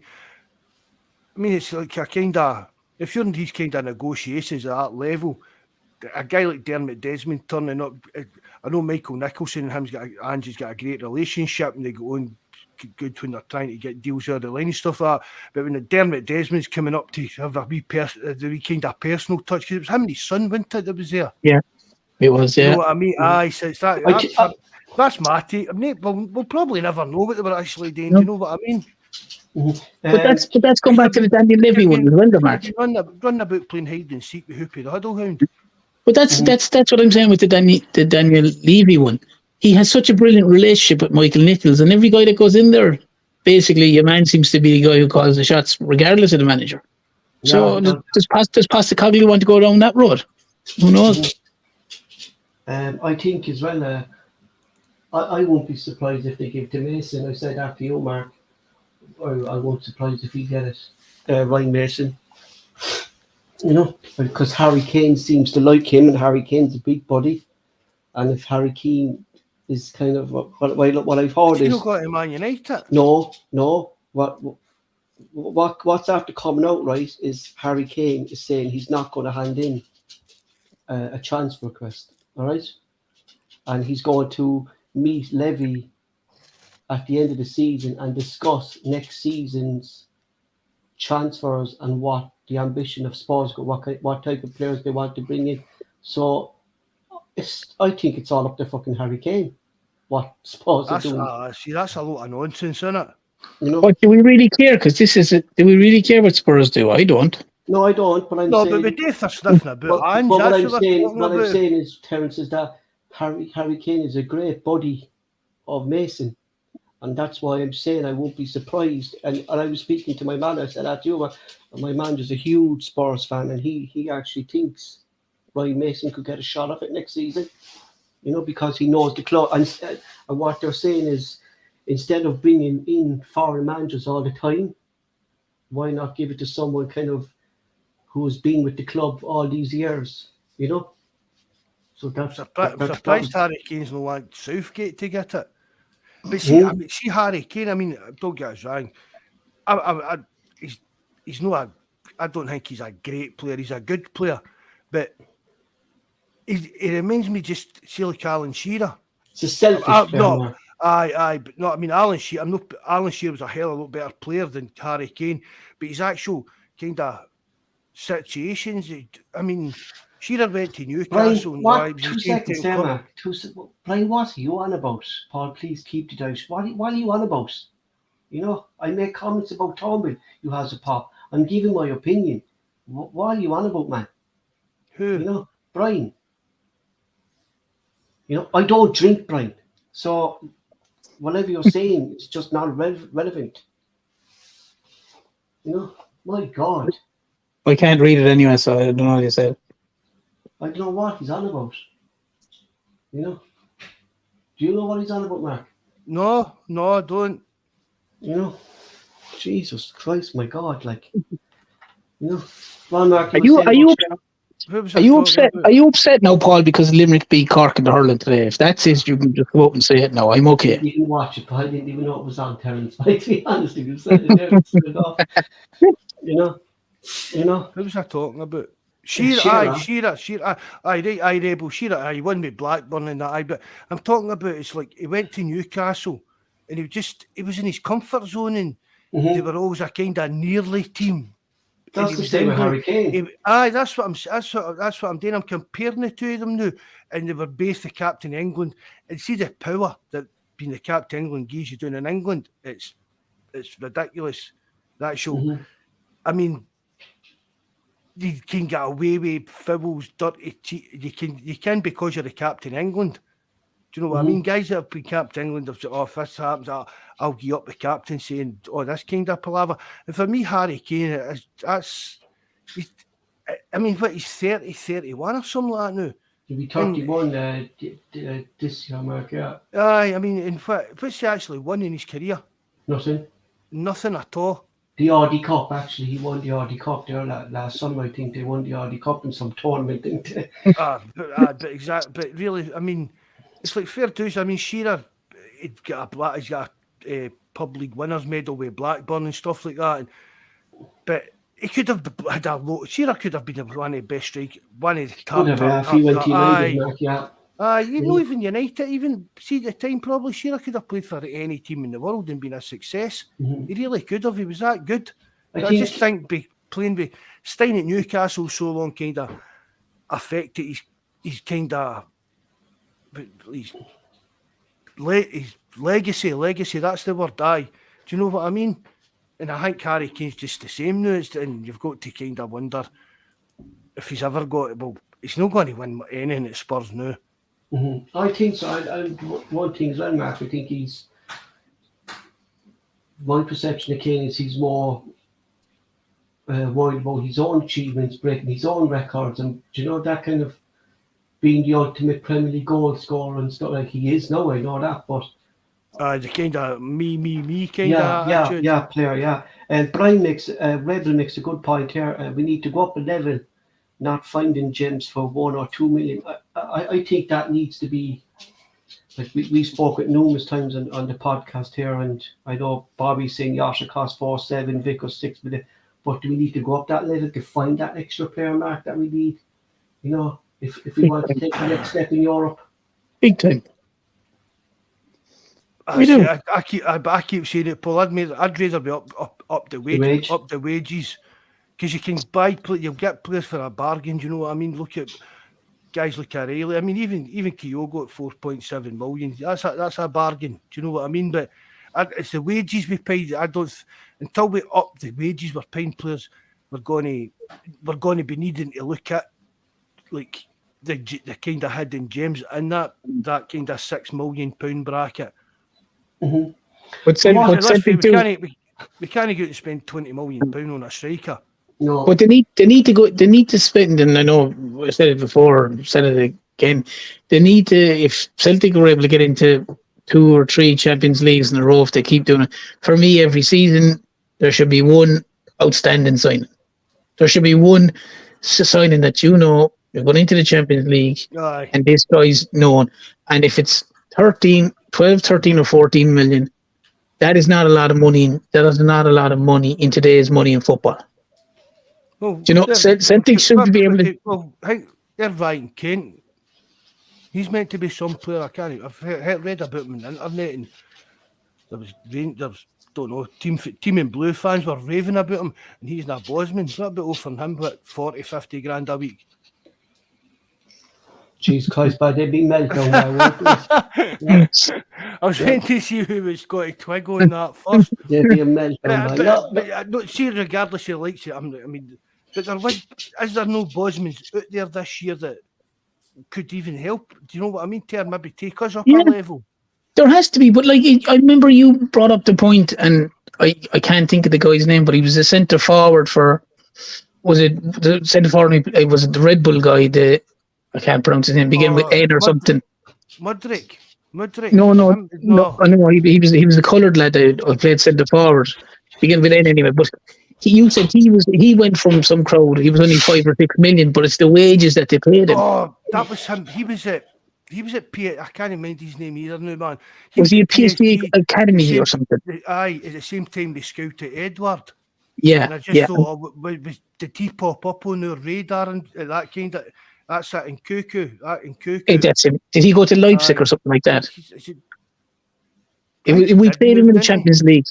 But what I'm saying is that's necessarily like what you pointed out was if he was 10 or 12 million and the wages are 50,000, Celtic, if it properly done, can pay the 12 million and the 50,000 a week. It's whether they want to do that, because they're not like you. It's too hard to compete in the Champions League if you're going to be, continually. We saw that last season. That the better players are playing for the better teams for a reason. But if Celtic were able to get a guy for 12 or 13 million, and you kind of knew him, and he was the marquee signing, especially for Champions League football, and if Celtic did that once every season. If they were in the Champions League, for argument's sake, they go for a marquee centre back, a marquee midfielder the following year, a marquee style forward or winger attacking kind of player. You do that, and you can still have your two. You can still have your 3 and 4 million or 2 and 3 million players in around that as well. But every window spends some serious money on a total 100% upgrade on the team. I totally agree with that, Ter. 100%, bud. Especially the fact that they know they're already there. They know that they've got the money, especially while there's automatic qualification to the Champions League. It's the right time to do it, because the more Celtic can win, the more likely is that keeps going and keeps going and keeps going and keeps going. I know there's all the coefficient things and all the rest of that nonsense, but if Celtic sign a marquee signing and he wants a marquee midfielder number 10 or whatever it is, and you go and you sign some young guy that's in one of the teams and he's a real standout, like there's talks of this, is it Swiss lad or something? I don't know, they're saying like he's 7 or 8 million, or you're looking at that centre forward mark that's worth X amount of money. Whatever it is, something like that you feel that this guy is going to be a standout in. Because the problem is if one of those guys that you're looking at and they go in the Champions League and they do score 2 or 3 goals, that's automatically gone. Good luck. Miles out of Celtic's price range. Mm-hmm. Automatically out of Celtic's price range. They need to get those guys early enough, but you have to pay 12, 13, 14 million for one of those guys eventually. You just have to, like. Mm-hmm. Ajax is the model we need to follow. I think we're kind of always try to follow that model, but we were just signing average players, Mark. Having the wrong structures in place, buying these cheap plus as well. players. But that's the thing. Ajax give their youth players the chance, and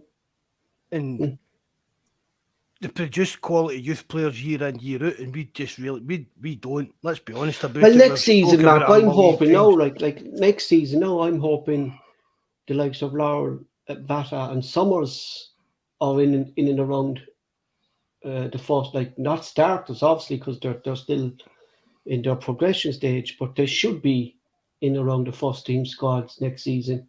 Well, I'd rather they were in about the first team squad, Paul, even just as wee squad players, even if they're not getting on the bench, but they're in the first team squad, then that's B-League nonsense again. Mm-hmm. I don't know. I've been out it a million times. I just don't understand why Celtic have signed up to that B-League. It's again next season, yeah. It's just makes no sense. But I said it there, Mark, a couple of weeks ago. There seems to be loads of teams wanting to sign up for this B thing. Why don't they just have the reserve league again? Money. It just makes sense. Exactly, Paul. That's the exact thing. Like when you start the reserve league up, and I make up a rule that 8 of your starting team need to be under. I don't know, under 21s, under whatever you want to call it, and you're allowed three older players above that. If they're coming, because that's what the reserve league was, Paul, coming back from injury, getting players up to match sharpness and stuff like that. I remember league is absolute garbage. Can you imagine? Can you imagine a couple of weeks ago when Hatate was injured, and they rushed him back for the semi-final? Yeah. If he was able to play 1 or 2 games in a reserve league, what would a young guy learn playing beside Hatate? What would a 19-year-old learn playing beside Hatate? That can't be trained. And I remember hearing a story years ago when it was there, and some fella said he was playing centre forward. I don't know who it was, and Alex McLeish was centre back for Aberdeen, and he was coming back after injury. He would have played with Aberdeen. That's right, isn't it, Alex McLeish? Aye. And your man was playing centre forward, and he said he never learnt anything so quickly in his life as he did after that 90 minutes. The way because McLeish was obviously first team footballer, and he was a young guy coming up, and he thought he was the bee's knees. Aye. And they're not going to learn much about, with the greatest respect, playing a guy who's after doing 8 hours work. No. Working all week, and then he goes training twice a week, and then he plays a Celtic B team at the weekend. Like, how you're just not going to learn the same as to if any player, if Carter Vickers came back from a knock and he played 2 games as a reserve, and there's a young say Dane Murray's there, and he's learning off Carter Vickers or Bosman Law or one of these. So these guys are there. It's a no-brainer that all these teams want to go and play in this B League. Why don't you just put back the reserve league? Like if you can have the women's league, you can have a reserve league. I was going to say that they seem to be more orientated to women's football now than youth football. It makes no sense. Like, no, and I've noticed that even on social media and that. I mean, unless you've actually fully obviously we all do the Celtic B Twitter account and stuff. It's just the social media just seems to be, in general, it just seems to be more orientated to women's football than it is youth football. It seems to kind of took off for youth football. It really does. Yeah, just for a big shout out there as well, for beating the Rangers women team in the cup. I tell you, that Rangers team are one ugly bunch. Fairness, there was one foxy one there who was their captain there. I said Lana Wolf. She's Jesus. She has a big, huge ginger minge on top of her. Bush is coming out towards her shorts and everything. I say, that's what it is. Fucking team backs at you. When you open the shorts, it backs at you. I go, I tell you, fucking hell. If I saw her in a nightclub, that thing would fucking rip you apart. I'd say, that Bush. Do you ever think, Paul? Do you ever think of something you would think before you speak? No, that was the first thing that came to my head when we're going to clip all these things for the end of the season to highlight Paul's fucking madness. That's the first thing that came to my head when I saw it on Twitter. I saw Deck in the Fox, and I was going, that big, huge ginger minge and top of her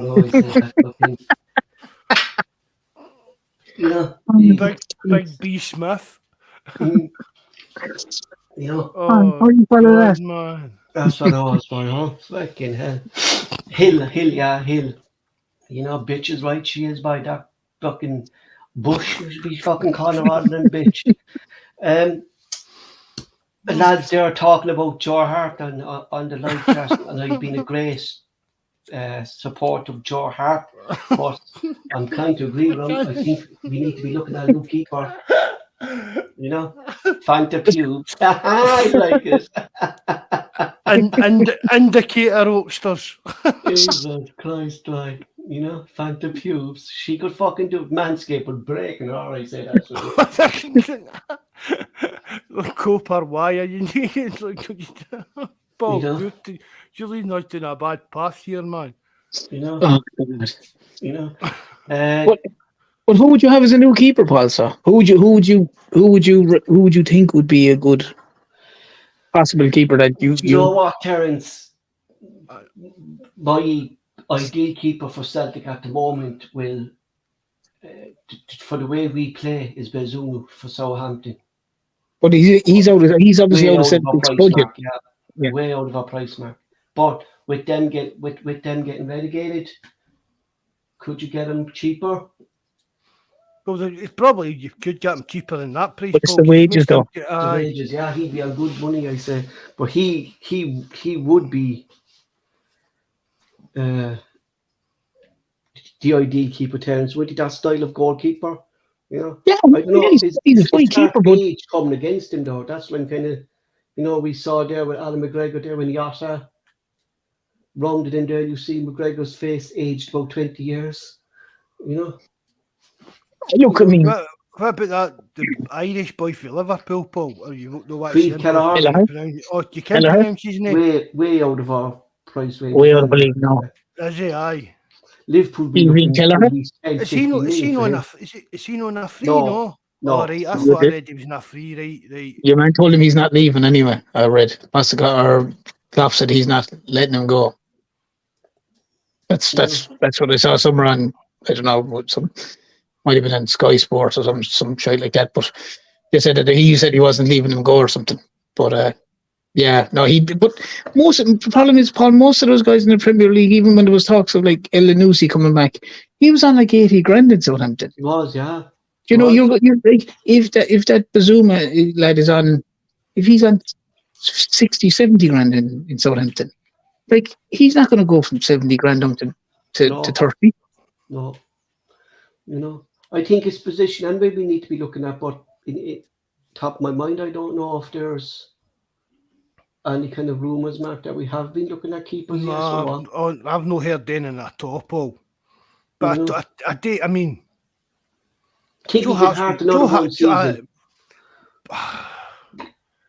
see some of the, not even some of them, hell of a lot of the goals I've let in recently, I'm putting down to Joe Hart.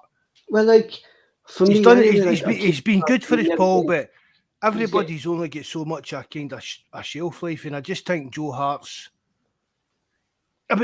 See if we could bring in a young keeper or a youngish keeper and kind of play. See what we're talking about, like with Nisbet, bringing him in and giving him game time and bringing him on as a player.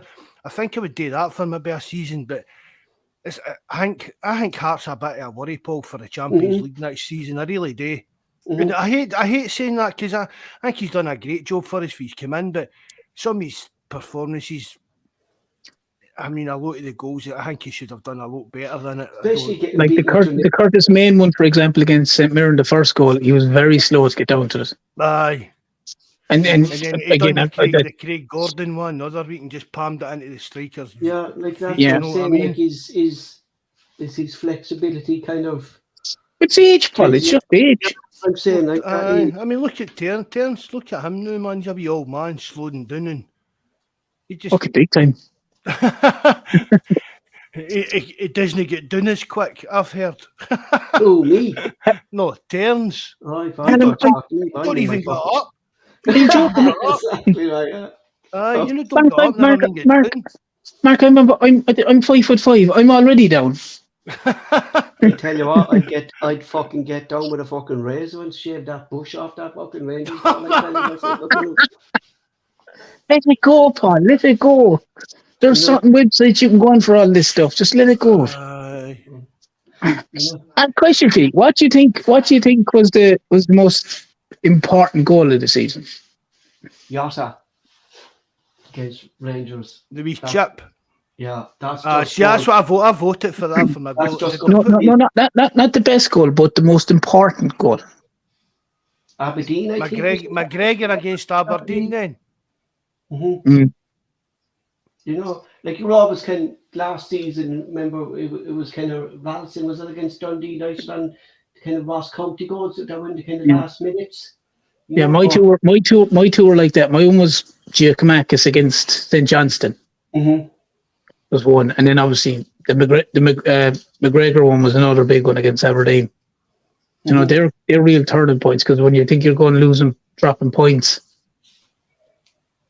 you know they were two big goals for us for Celtic during the season, big time. And to be fair, Kyogo's equaliser in Ibrox was massive. Because that kept the 9 points. Whereas obviously if they lose at 6 and all of a sudden it's a different ball game, you know. Where do we strengthen? I love seeing Taylor score goals. I do. Yeah. You know what I mean? I've up he's all that slagged him. I've said that. I backed the wee man when he's raw torturing him. I love seeing we Taylor score a goal for Celtic. I mean, see, yesterday when he was interviewed the telly, I mean, we all know he grew up a Rangers fan and all this grief he gets online for being a Judas and stuff like that, but you can't fault the effort the guy gave. Even when everybody was slagging him off, and even I said he wasn't playing the best, but you couldn't fault his kind of effort in that. But see, now if he under Ange, I mean, fair do to the wee man. He's really, really turned his probably his full career around. Do you know what I mean? Oh, he's a different player. Imagine that was still plodding along on. I mean, we keep saying this, losing 10 in a row and that, but imagine we won 10 in a row and Neil Lennon carried on as manager. Where do you think we would be now? I know, as a team or as a club or whatever. But the way you'd always judge that for me, Mark, is if you take Taylor out of the left full and you put the other left full in, Aye. is there a drastic difference? And the answer is yes, there is. There's a massive difference between when Taylor plays and when Barnaby plays. Barnaby, he really does. He's not up to the level at all. His passes and everything, isn't he? He's giving away the ball. In fair dues, Ralston's not up to the levels of AJ, but it's not as big a gap. Do you know what I mean, between AJ and Ralston than it is between Taylor and Barnaby. There's a prime example there of, like, people are saying there, Ralston's gone back to where he was before Ange came in. But he was thrown into the team when AJ got injured without played football since last October. Then if you had a reserve league, he could be playing in those games, getting his match fitness up. You know, that's. But even at that, Paul. Like when we all know when Ange likes to make his substitutions and stuff like that, but see, even at times, he could have been on Ralston as well, Mark. Why not give these? Why always like the kind of attacking kind of midfield sense of the team that gets changed? Why no? It's like yesterday we're 4-5 up against Aberdeen, whatever. Why no? Like bring on like your Barnaby then and get him. Do you know what I mean? That kind of thing. I mean, because these guys we talk about it all the time, like match fitness. There's a difference between being fit and then like match fit. Do you know what I mean? Your actual mental stages and your muscle memory and all that kind of part. So Ralston hadn't kicked a ball for Celtic and Ernest for months, and then he get through and looked rusty and that was him all of a sudden. Oh, he's back to the old Ralston, he's back to this. But for me, it's maybe a bit of a thing and should maybe look at doing is rotate. I'm not saying rotate the defence, but when the game's done and dusted, give these fringe players a bit of game time is what he does with like the attacking and the midfielders. Bobby's saying your Barnaby's, Ralston, Kobayashi's aren't of the standards needed every time that they play. Two of them are Angie's signings, but I like to see though. I think I'm hoping like our sports science department, Mark, and stuff like that would kind of put a bit of muscle on Kobayashi, making that little bit. Like if you look at Owasa is built. Do you know what I mean? He's a big lad, Owasa, but he can't be playing centre back. Like, do we need to sign a new centre back next season? At least one. Aye. Because that Kobayashi ball, he like you're either physical or you're not. He's turning a new Gucci. He's a fake Gucci. Yeah, but you're either a physical style player or you're not. You can't just become a physical style player. You know, and obviously I don't know anything about the J League. Maybe it's not obviously as physical over there. Technically, he looks very sound on the ball, but as the centre halves in Scotland, like he's quite tall, but like he loses every challenge he loses. Even the other night, he was all over the place. And if you're in his shoes, and the manager's taking a midfielder and leaving you out and putting him in your position, and I know people will say on the live chat, "Oh, he played centre back for whoever." 5'10" is not, in my opinion, is not a normal size for a centre back. He's more the defensive midfielder. But if he's going in there ahead of a guy who plays centre back all the time, to me that doesn't augur too well. If I was in Kobayashi's shoes, I think what we realised as well is since the Rangers game how important Carter Vickers is to this team, Mark. No, definitely. Just even down to Paul, I think, not even just his ability in the team and what he did for the team, Paul, but I think his organisational skills, the way he marshals the defence, he's like another captain in the team. Yeah, exactly, he's like another captain in the defence, kind of the defence unit. So a massive miss, I mean. Well, they conceded 34 goals or something this season, Celtic, or something like that. It was 34 goals. But if you look how many goals from the Rangers game, like it was 4 the other night against Hibs, it was 3 against Rangers, it was 2 against St Mirren. You know, so he's been like He's been fabulous, like Vickers when he's been inside. The season terms, Buzz put it up on the forum the other day that we were like pushing like for goals conceded. We were kind of nudging Ronnie numbers, kind of. Yeah, we were. Yeah. Well, they were like, like if you look at the one game, we're sitting there and we're talking about Joe Hart, Carter Vickers, Starfelt, Juranovic to AJ and Greg Taylor. It's one of our worst seasons conceding goals. It's been one of our worst seasons in recent memory for conceding goals, which is that down to the tactics? Well, it's but what I'd say, Mark, is if you look at, I'd be looking at how many goals they conceded up to when they won the league. After they won the league, yeah, I know there can be an argument for it, but like they conceded 3 against Rangers, 2 against St Mirren, 4 against Hibs. Do you know? I mean, they weren't conceding goals like that when it mattered. You know, and as well too. But I mean, I don't care. See, as long as we win the league, we can concede 100 goals as long as we've scored 101, enough to win as a league. But just while we're picking our the bones here, I thought that I was actually quite shocked when I saw Buzz putting up these stats about considering it was something. There was one for Ronnie and there was one for Rodgers that were kind of, and it was that doesn't. It's not the kind of way we think the team is. Do you know what I mean? Yeah, It's back to the same way at Celtic. You score 3, we'll score 4. But when you get to Champions League, if you've got a defence like that, we're no going to score 4 if they score 3. Do you know what I mean? Well, it's like the Celtic normal back 4 when it's Taylor, Vickers, Starfelt, and AJ. You're normally reasonably confident. But if you went into a game and it's Burnaby, Kobayashi, Starfelt, Ralston, you're probably saying to yourself, I might just watch the highlights afterwards. If it's Champions League. You see, that's what's going to like. And that's where Starfelt comes. That's for me, Paul. That's where Starfelt comes in for a hard time. If you look to the cup final next week, they're going to be looking for set pieces against Celtic with their height advantage, Mark. You know. We said that earlier on. I don't know what this team's going to be like, but it'll be a big physical team. It'll be like a hard fought win, Paul. It's going to be a big kind of tussle.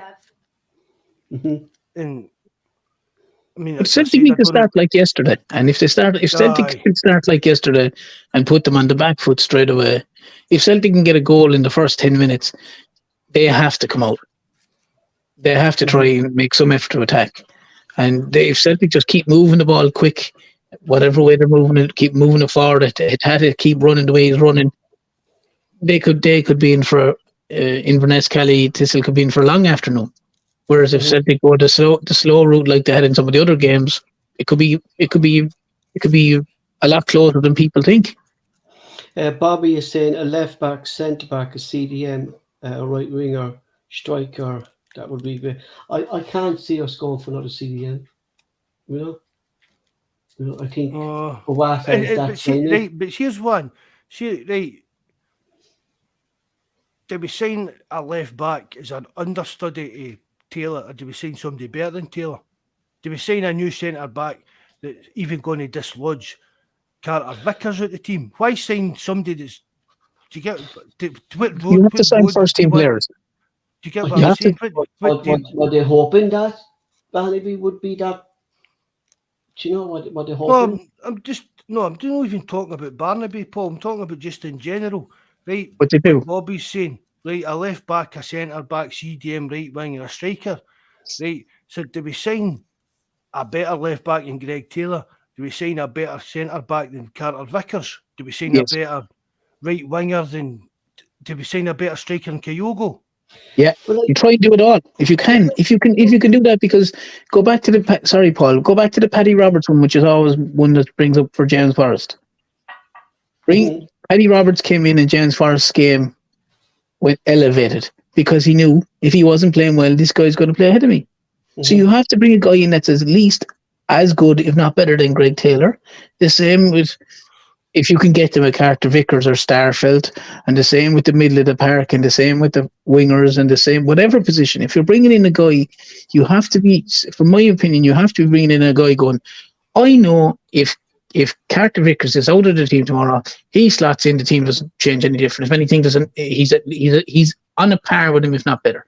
If this Kyogo goes tomorrow. But why not get and sign a £10 million centre back that's better than Carter Vickers? I'd have 100%, but I'd have no problem, Mark. I'd be quite happy with that, to have that marquee sign, and he puts it there, and it's Carter Vickers and Starfelt fighting for a place. Aye, it's like Ange comes out and says stuff like we're always getting better. You might need to players basically come out and say your heroes come and go. We might get rid of guys you like, but we'll move them on and stuff like that. So that's what I'm saying. Should we be looking for? I mean, what Bobby's saying there, really, none of the signings Bobby's saying is going to be a first choice player on the team. The new, so we're just padding out the squad again, which is what we've done for years under so many managers. Or do we just say, right, if we need a left back, as Bobby says, sign somebody better than Greg Taylor, and then Greg Taylor becomes a backup or moves on or whatever. Sign a centre back, sign somebody better than Carter Vickers. And then it's a fight, as you said there, Terence, it's a fight between Carter Vickers and Starfelt to partner the new centre-back. Oh, I didn't say otherwise. Yeah, I didn't say in the midfield, whether it's a fella better than Hatate, a fella better than O'Reilly, if you can get a fella better than Kyogo, if you can get a fella better than Jota, and you can sign them. Like what we done with Juranovic and Johnson. Do you know what I mean? So why? I mean, there Bobby saying again, ideally better than Taylor and ideally better than Starfelt. But even Ange just said how good Starfelt is. Starfelt's been judged in his first game. But everybody's always Carter Vickers and somebody else. Nobody's ever said, well, what about Starfelt and somebody else? But I said, Mark, Starfelt's been judged on his first game against Hearts, and since then he's had a nail in his coffin. Someone blamed Starfelt for the first goal against Rangers. He wasn't even on his side. Like, I know. Do you know, in the live chat, someone was blaming Starfelt for it, and I'm going like, what? Like, you know, people just have a target on Starfelt, and that's it. And if there's a problem, if the defence have made a mistake, he's number one culprit, regardless of whether he's made it or not. He seems to be number one culprit. Like, there's certain players in Celtic are always like that. I mean, look at Greg Taylor. Do you know what I mean? Everything was down to him. He's rubbish. Look at O'Reilly the other month when he wasn't playing too well and stuff like that. Mm-hmm. You know, Starfelt's made it by he's pumping that one just into the women's team. I saw he definitely made it lucky fucker. Huh? The guys know you're going after this anyway, Paul. He's not pumping ginger minge, right? That's what he's not. How do you know? Because the carpet matches the top. Oh, God, man. If Veronica's listening, as you're getting battered tonight, man. You're getting your leg tied to the bed and you're smashing the ankles, mate. You know. He'll wake up in the morning and look out the window, it'll be just like a swarm of like ginger people at his house. See like that Simon Pegg film. Yeah, zombie ink. But it'll just be all these gingers running about your house. Yeah, but the sun be out then, they'll fucking burn alive. That's what burn right away. But do you know what you're saying there about are we signing better players than what you like? Our scouting, well, just putting out like these players and maybe Ange as well are not considering the physical aspect of Scottish football when he is signing Kobayashi and signing Barnaby and stuff like that. Is it like because what we've seen of Kobayashi last couple of days, he's getting bullied in these. But that's a dereliction of duty, Paul. Huh? That's that kind of if Ange and the scouting team and that aren't thinking about that, it's a kind of dereliction of duty. Yeah. Do you know? If they're not putting that kind of thought in, it could have handled the Scottish game. I mean, see big Kobayashi, or wee Kobayashi, whatever you want to call him. I'm willing to give him the kind of chance that we're talking about giving. just off the back of a full season, he's moved out to a new country. Exactly, man. He's a blah, young blah, lad. blah, I'm not blah. writing him off at all, yeah. No, just the No. same as though. Just get this season out the way, give him a pre-season and see how he does in the first 6 months of next season, even. Hopefully, yeah, and hopefully he proves me wrong, because I'm technically, yes, he looks a fine footballer. He looks like he can, pass the ball and all the rest of it, but he just looks like he loses every challenge, or nearly every challenge, when it comes to the physical side of it. When the ball comes in for headers, or there's a like, whether it was Nesbitt or Suter or anyone, whoever it was, he just seems to have struggled when it comes to the physical side of the game, and he's quite a tall lad. Like, could you come to think of it then as well? Like, I'm just trying to look at the different sides as well. Like the likes of Taylor, Alison Johnsons were missing for that game as well. The only one really who was playing at that time was Starfelt.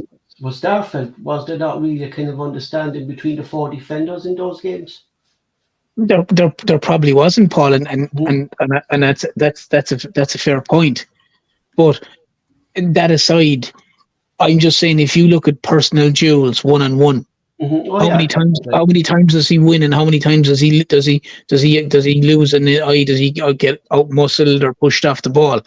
I 100% agree with you. The back four not been the back four you always play with. That's a factor. But I'm just talking straight on 1-on-1 with the centre forward, or whoever, or the opposition centre back comes up. How many times does he win, compared to, for argument's sake, the man who seems to get hammered, Starfelt? Starfelt wins an awful lot of headers. Yeah, he did, yeah. It does, yeah. An awful lot of headers, in whether it's in crosses. Okay, he scored a header, yes, it was great. He doesn't normally score a lot of headers, but defensively, he's solid in the air. Whereas this Kobayashi, for me, he just seems to be getting pushed off the ball a little bit too much. Yeah, and look, hopefully next season, he's had a long season, like you said, and he comes back and he's a different player. But in Scotland, the centre backs, the physicality is part of the game up there. It just is. That's just the way it is, and he needs to be able to handle it, or to me, he's no good. He's no good to Celtic. Before we move on, we look the cup final next week. There's no guarantee Celtic will win it, but you'll be fairly confident, Mark, with as what we're saying there. If we get in the front foot, and if we start the game the way we play, we should be able to win this game comfortably. Look ahead in that, but I don't know how it's not coming up in the main picture. I've never because the bush is blocking it. For God's sake! Go on. You were saying. I wasn't saying then, it was you. I was asking about the game, like that you should be confident that Celtic. There you go. Their Mrs. Paul 2025. Let's take that off. I couldn't be looking at her now. Fucking hell. One for the wank bank for you, Paul. Fucking lads, go on. This has gone right down. This has gone right down the channel. I didn't even. It's him that started it there.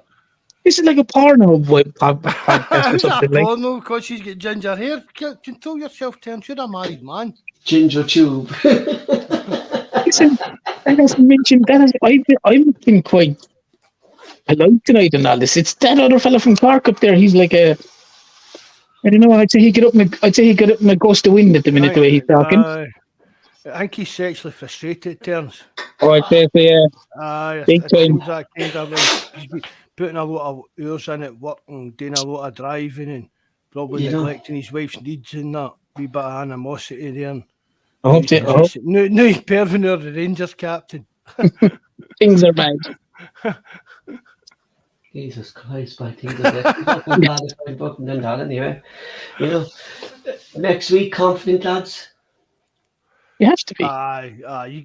You've got to, Paul. Can't. I mean, on paper, common sense and everything, just for the level we're at and where they're at, you've got to think. I mean, that'll be 8 trebles, right? And before the Martin O'Neill era, I think it was around '68 or '69 was the last time Celtic actually did a treble mark before Martin O'Neill came in. Aye, it was years ago. 67. Yeah, 67 was it? Like this is remarkable. Like in the last decade, since Brendan Rodgers and stuff that came in, like the trophy haul from this club is just phenomenal.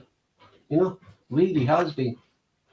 You know, I mean, the Rangers fans going about, oh, he's won all these trophies when we weren't in the league. Look at the amount of trebles they've won before they came back up. exactly. And there's no way you can't get away from that. You know, I mean, I've said it before, Paul. See, unless you're about, I think it's about 70 or 80-year-old, apart from the 90s, every single decade of your life, Celtic's won more trophies than Rangers. yeah. Like if your child is going on 11 mark, you've only seen them lose one season. Aye. You know, that was the COVID season. Like, you know what I mean? Good night, Bobby. Thanks for coming in again, mate, and all the stuff you do, bud. Good night. It's really phenomenal. Like, it really is like that. But that's what we should be doing, Paul. That's what we should have been doing for years. Can't agree with you, Mark. You know? And unless Celtic seriously drop the ball over the next year or two, I can't see anything changing in Scotland over the next 10, 15, 20 years at least. Because there's no kind of vision of how anybody else in Scotland can get near us. We don't rely on anybody else's money apart from ourselves. And see, as long as every other team and club in Scotland does the same, we're miles ahead of everybody. And that's the way it's going to be. I mean, Rangers will win a cup here and there. They might even win a league. Aberdeen maybe win a cup. Dundee United maybe win a cup. Blah, blah, blah, whatever. But over the time, Paul, Celtic have got to keep being the dominant force in Scottish football and looking at us as the likes. I keep saying it, your likes of your PSGs and stuff like that. I mean, they're Bayern Munich. They thought they'd lost the league and they still won it. Yeah. Do you know what? That's Celtic. That's what Celtic need to become. Is that team? You'll lose a league once every 5 years, 6 years, or whatever. You'll lose cups, blah blah blah. But in the bigger picture, you are the dominant force in your country, and nobody can lay a finger on you. And that's what Celtic need to aim for. But also, Mark, Celtic didn't do it the first time they had the opportunity to do it. They now have a second.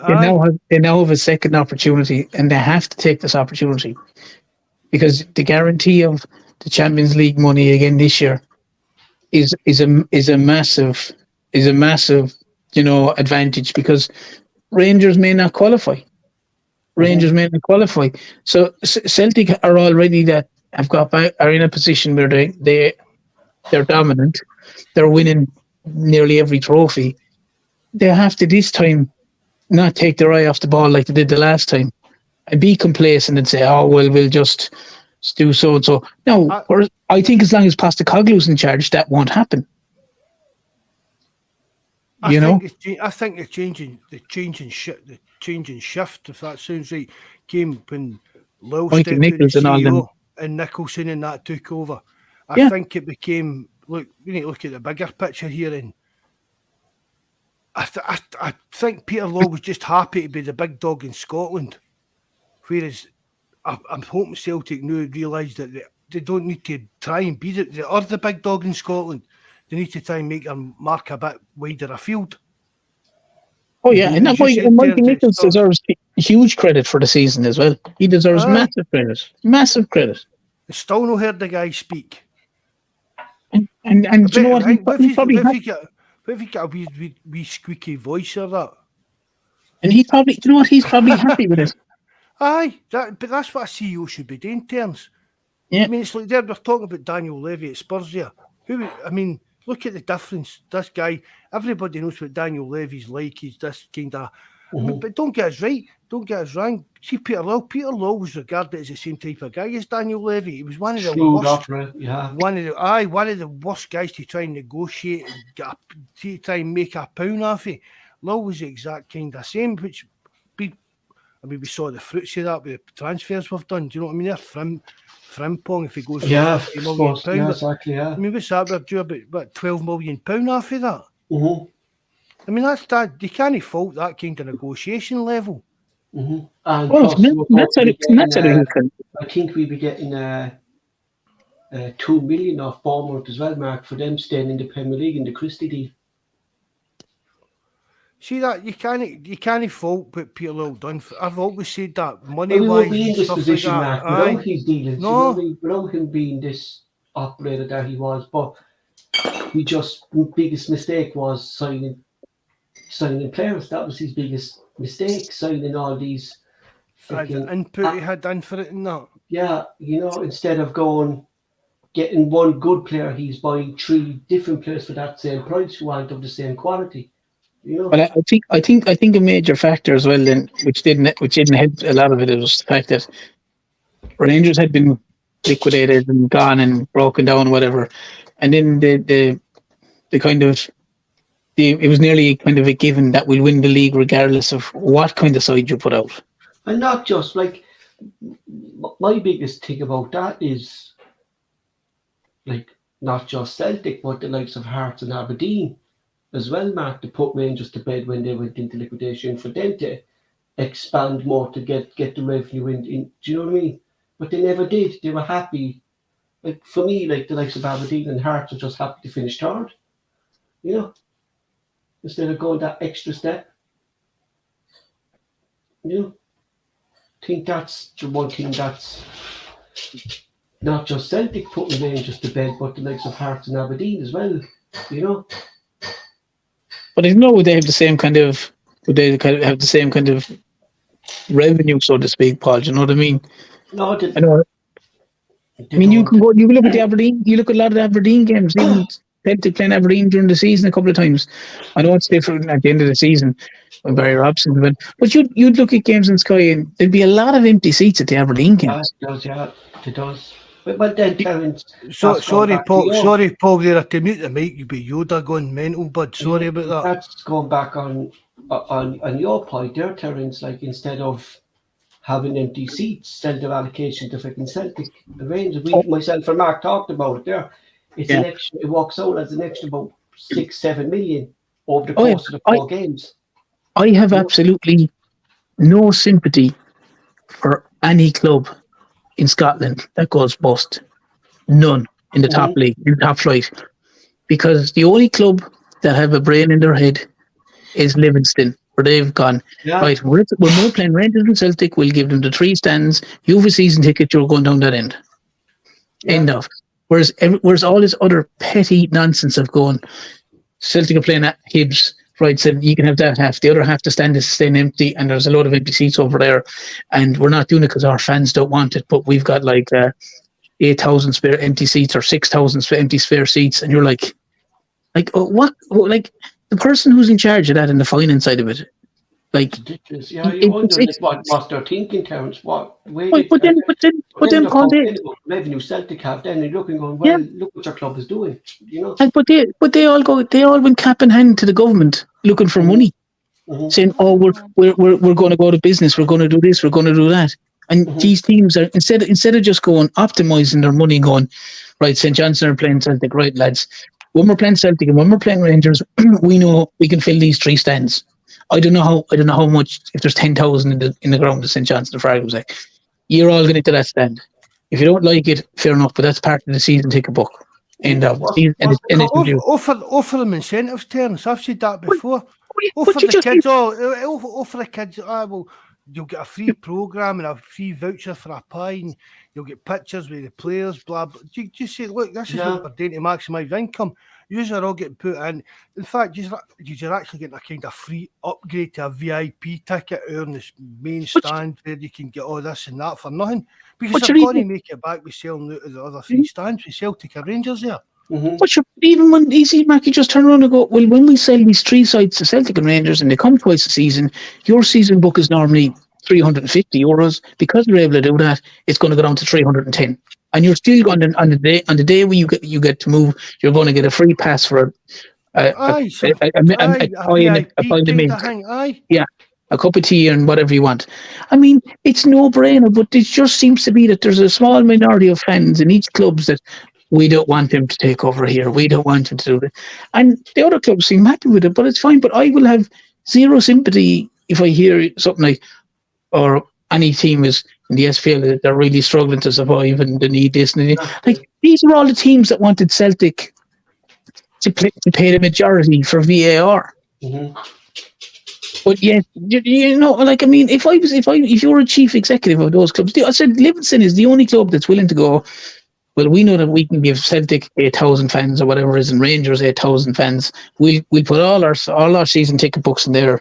We might, and let's be fair, Livingston still get results off Celtic. It's not as if Celtic always win in Livingston, you know, and Right. and you know, it's not, and they get, and like you have 8,000 fans, for argument's sake. If half of them buy a program, half of them buy food, half of them buy drink. I just don't understand how clubs are happy to leave. You just even buying the tickets as well, Terms. Yeah, exactly. I don't understand how clubs are happy to leave empty seats all over the place and then bemoan that they're struggling to keep their head above water and it's tough. Well, it's your own fault. You're leaving 5,000 or 3,000 or whatever the seats free that you'd know that if Celtic are playing or Rangers are playing, they'd be snapped up in the morning. What's the cup final? Is that 50-50 split or is it going to be majority to Celtic or what?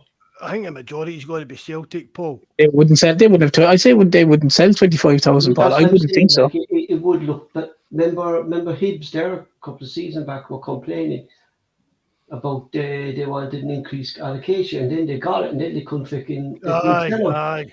Where the problem was with that, Paul, is apparently that with Backford, and I think in the semi-final they had only like 11,000 fans in the semi-final or 13,000 because it was on Hampden as well.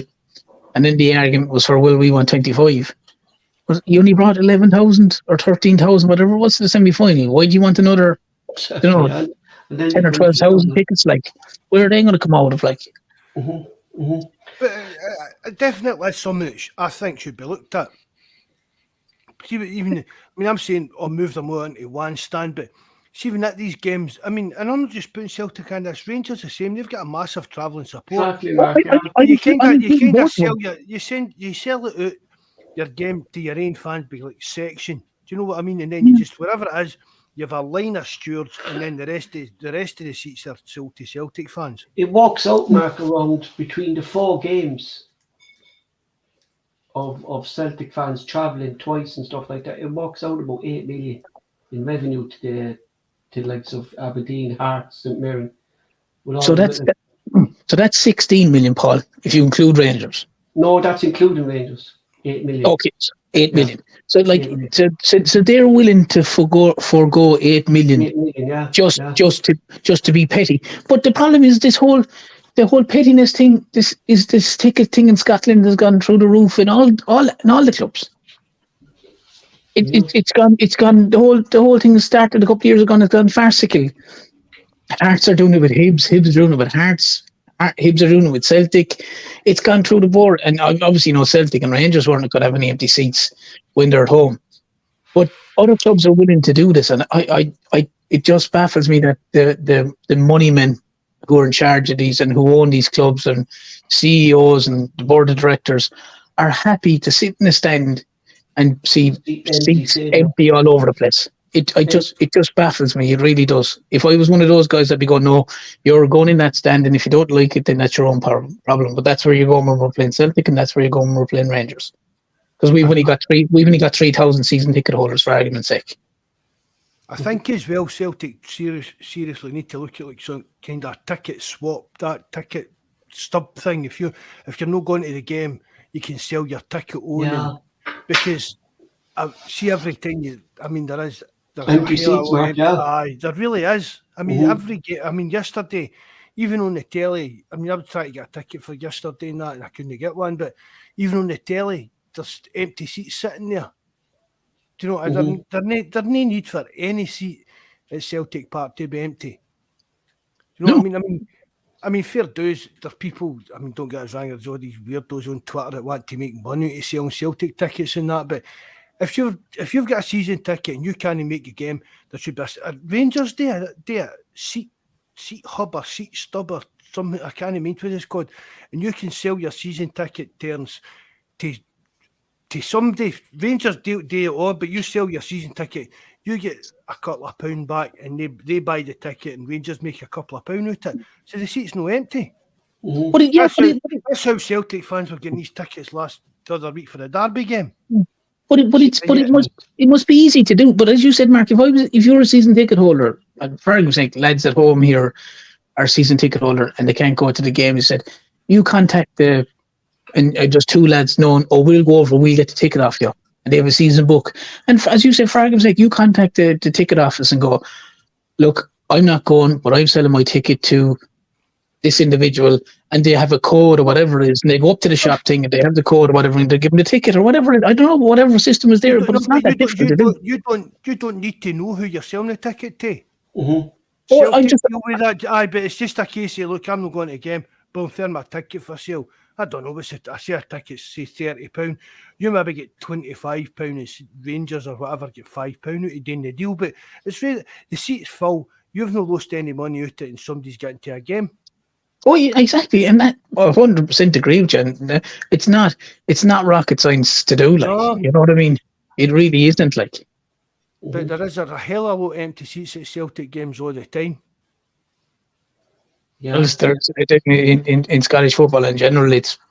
You know what I mean, and they tried to sell the product that if you're looking at it, but the whole season, the whole ticket thing in Scotland for the last 4 years in all the clubs is farcical. It's farcical. The whole lot of it. Mm-hmm. You know, it's gone to a joke where it won't be far. It won't be far away from me where it'll basically be nearly like when you're at home, it's just your fans and there's no away fans, only in certain grounds. Because even the Hibs match the other night was like half a stand of Celtic fans, and then there was a load of seats beside them that were all empty, and you're like, why are they empty? Like.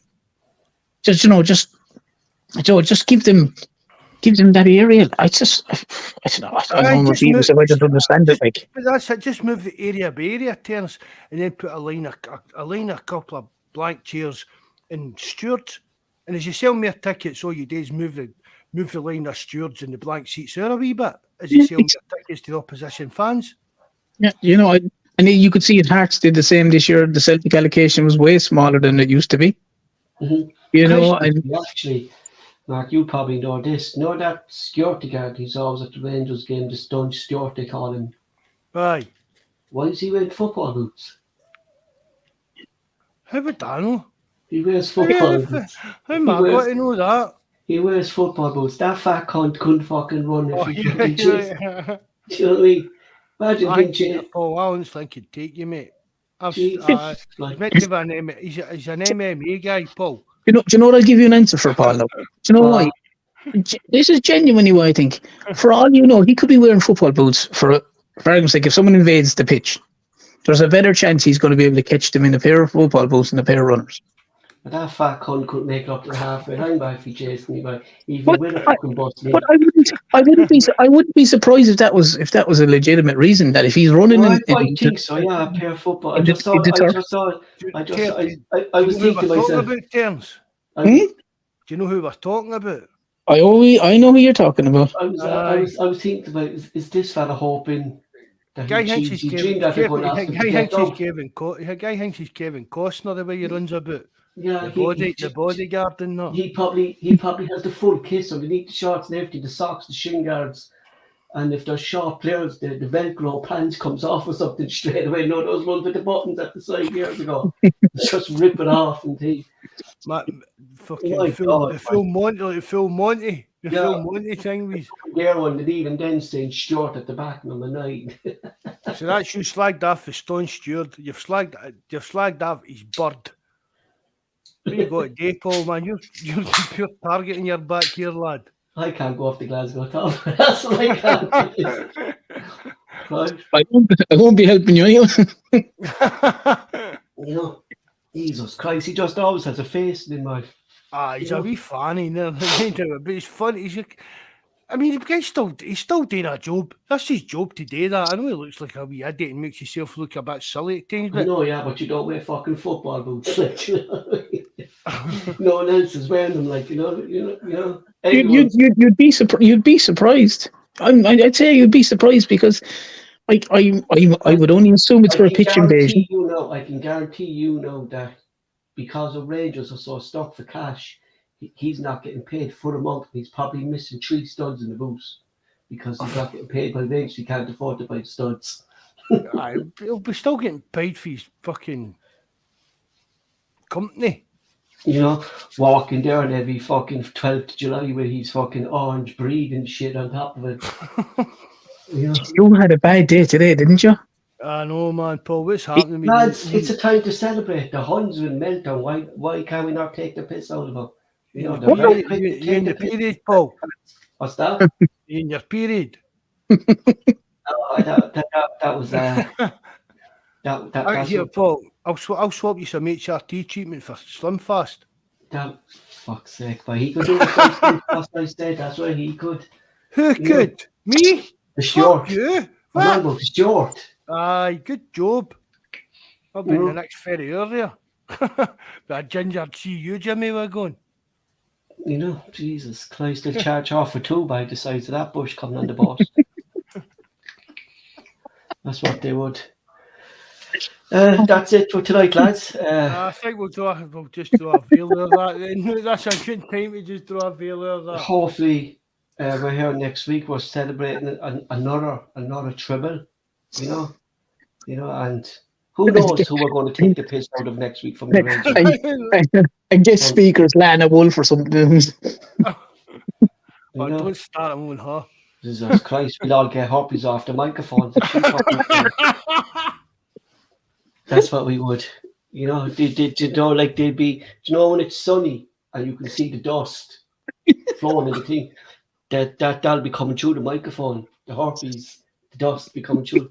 Only God knows what we'll catch. You know? We'll all be coughing. We'll all be coughing next week. That's what we will. You know, big cold, so going into work on the Monday. What were you doing? I was doing the podcast by and fucking Lana Wolf was on, and I'm after getting herpes off the microphone. Told you not to get me started in hard Terrence, man. I've tears rolling down my eyes here. Oh my God, man. We've got to end up getting kicked off of YouTube for this kind of shit, isn't we? Terence, be quiet. Terence comes on to have a wee chat about Celtic and ends up involved in this fucking nonsense. There's like 20 minutes talk about Celtic and 2 hours about Pornhub. Yeah, but they'd be probably delighted with dimension. They might make their profile bigger. You know, that's what they will. That's it, lads. Thanks again for joining us. Mark will close the show. Hey, right, thanks very much for Terence. Thanks, Mark. What you laughing at? Like I'm deadly serious. Thanks very much, Paul, for just absolute nonsense. Just nonsense all the time, mate. Terence, brilliant to have you back on. Great you're keeping better than that. And honestly, God bless, mate. Love you to bits. Everybody that joins in live chat, I hope you enjoyed it. Everybody that listens back, I hope you enjoy it. What we're doing, we're just daft people talking about Celtic. Paul, that's just Paul, right? But again, thanks very much. Everybody that listens to us, come and join us in the forum, join our Discord. Everybody that listens back, thanks very much for all your support. If you remember, hit the like button. If you know how, please leave a comment because it helps the YouTube algorithm. God, hail, good night, and God bless. That was a good show, wasn't it?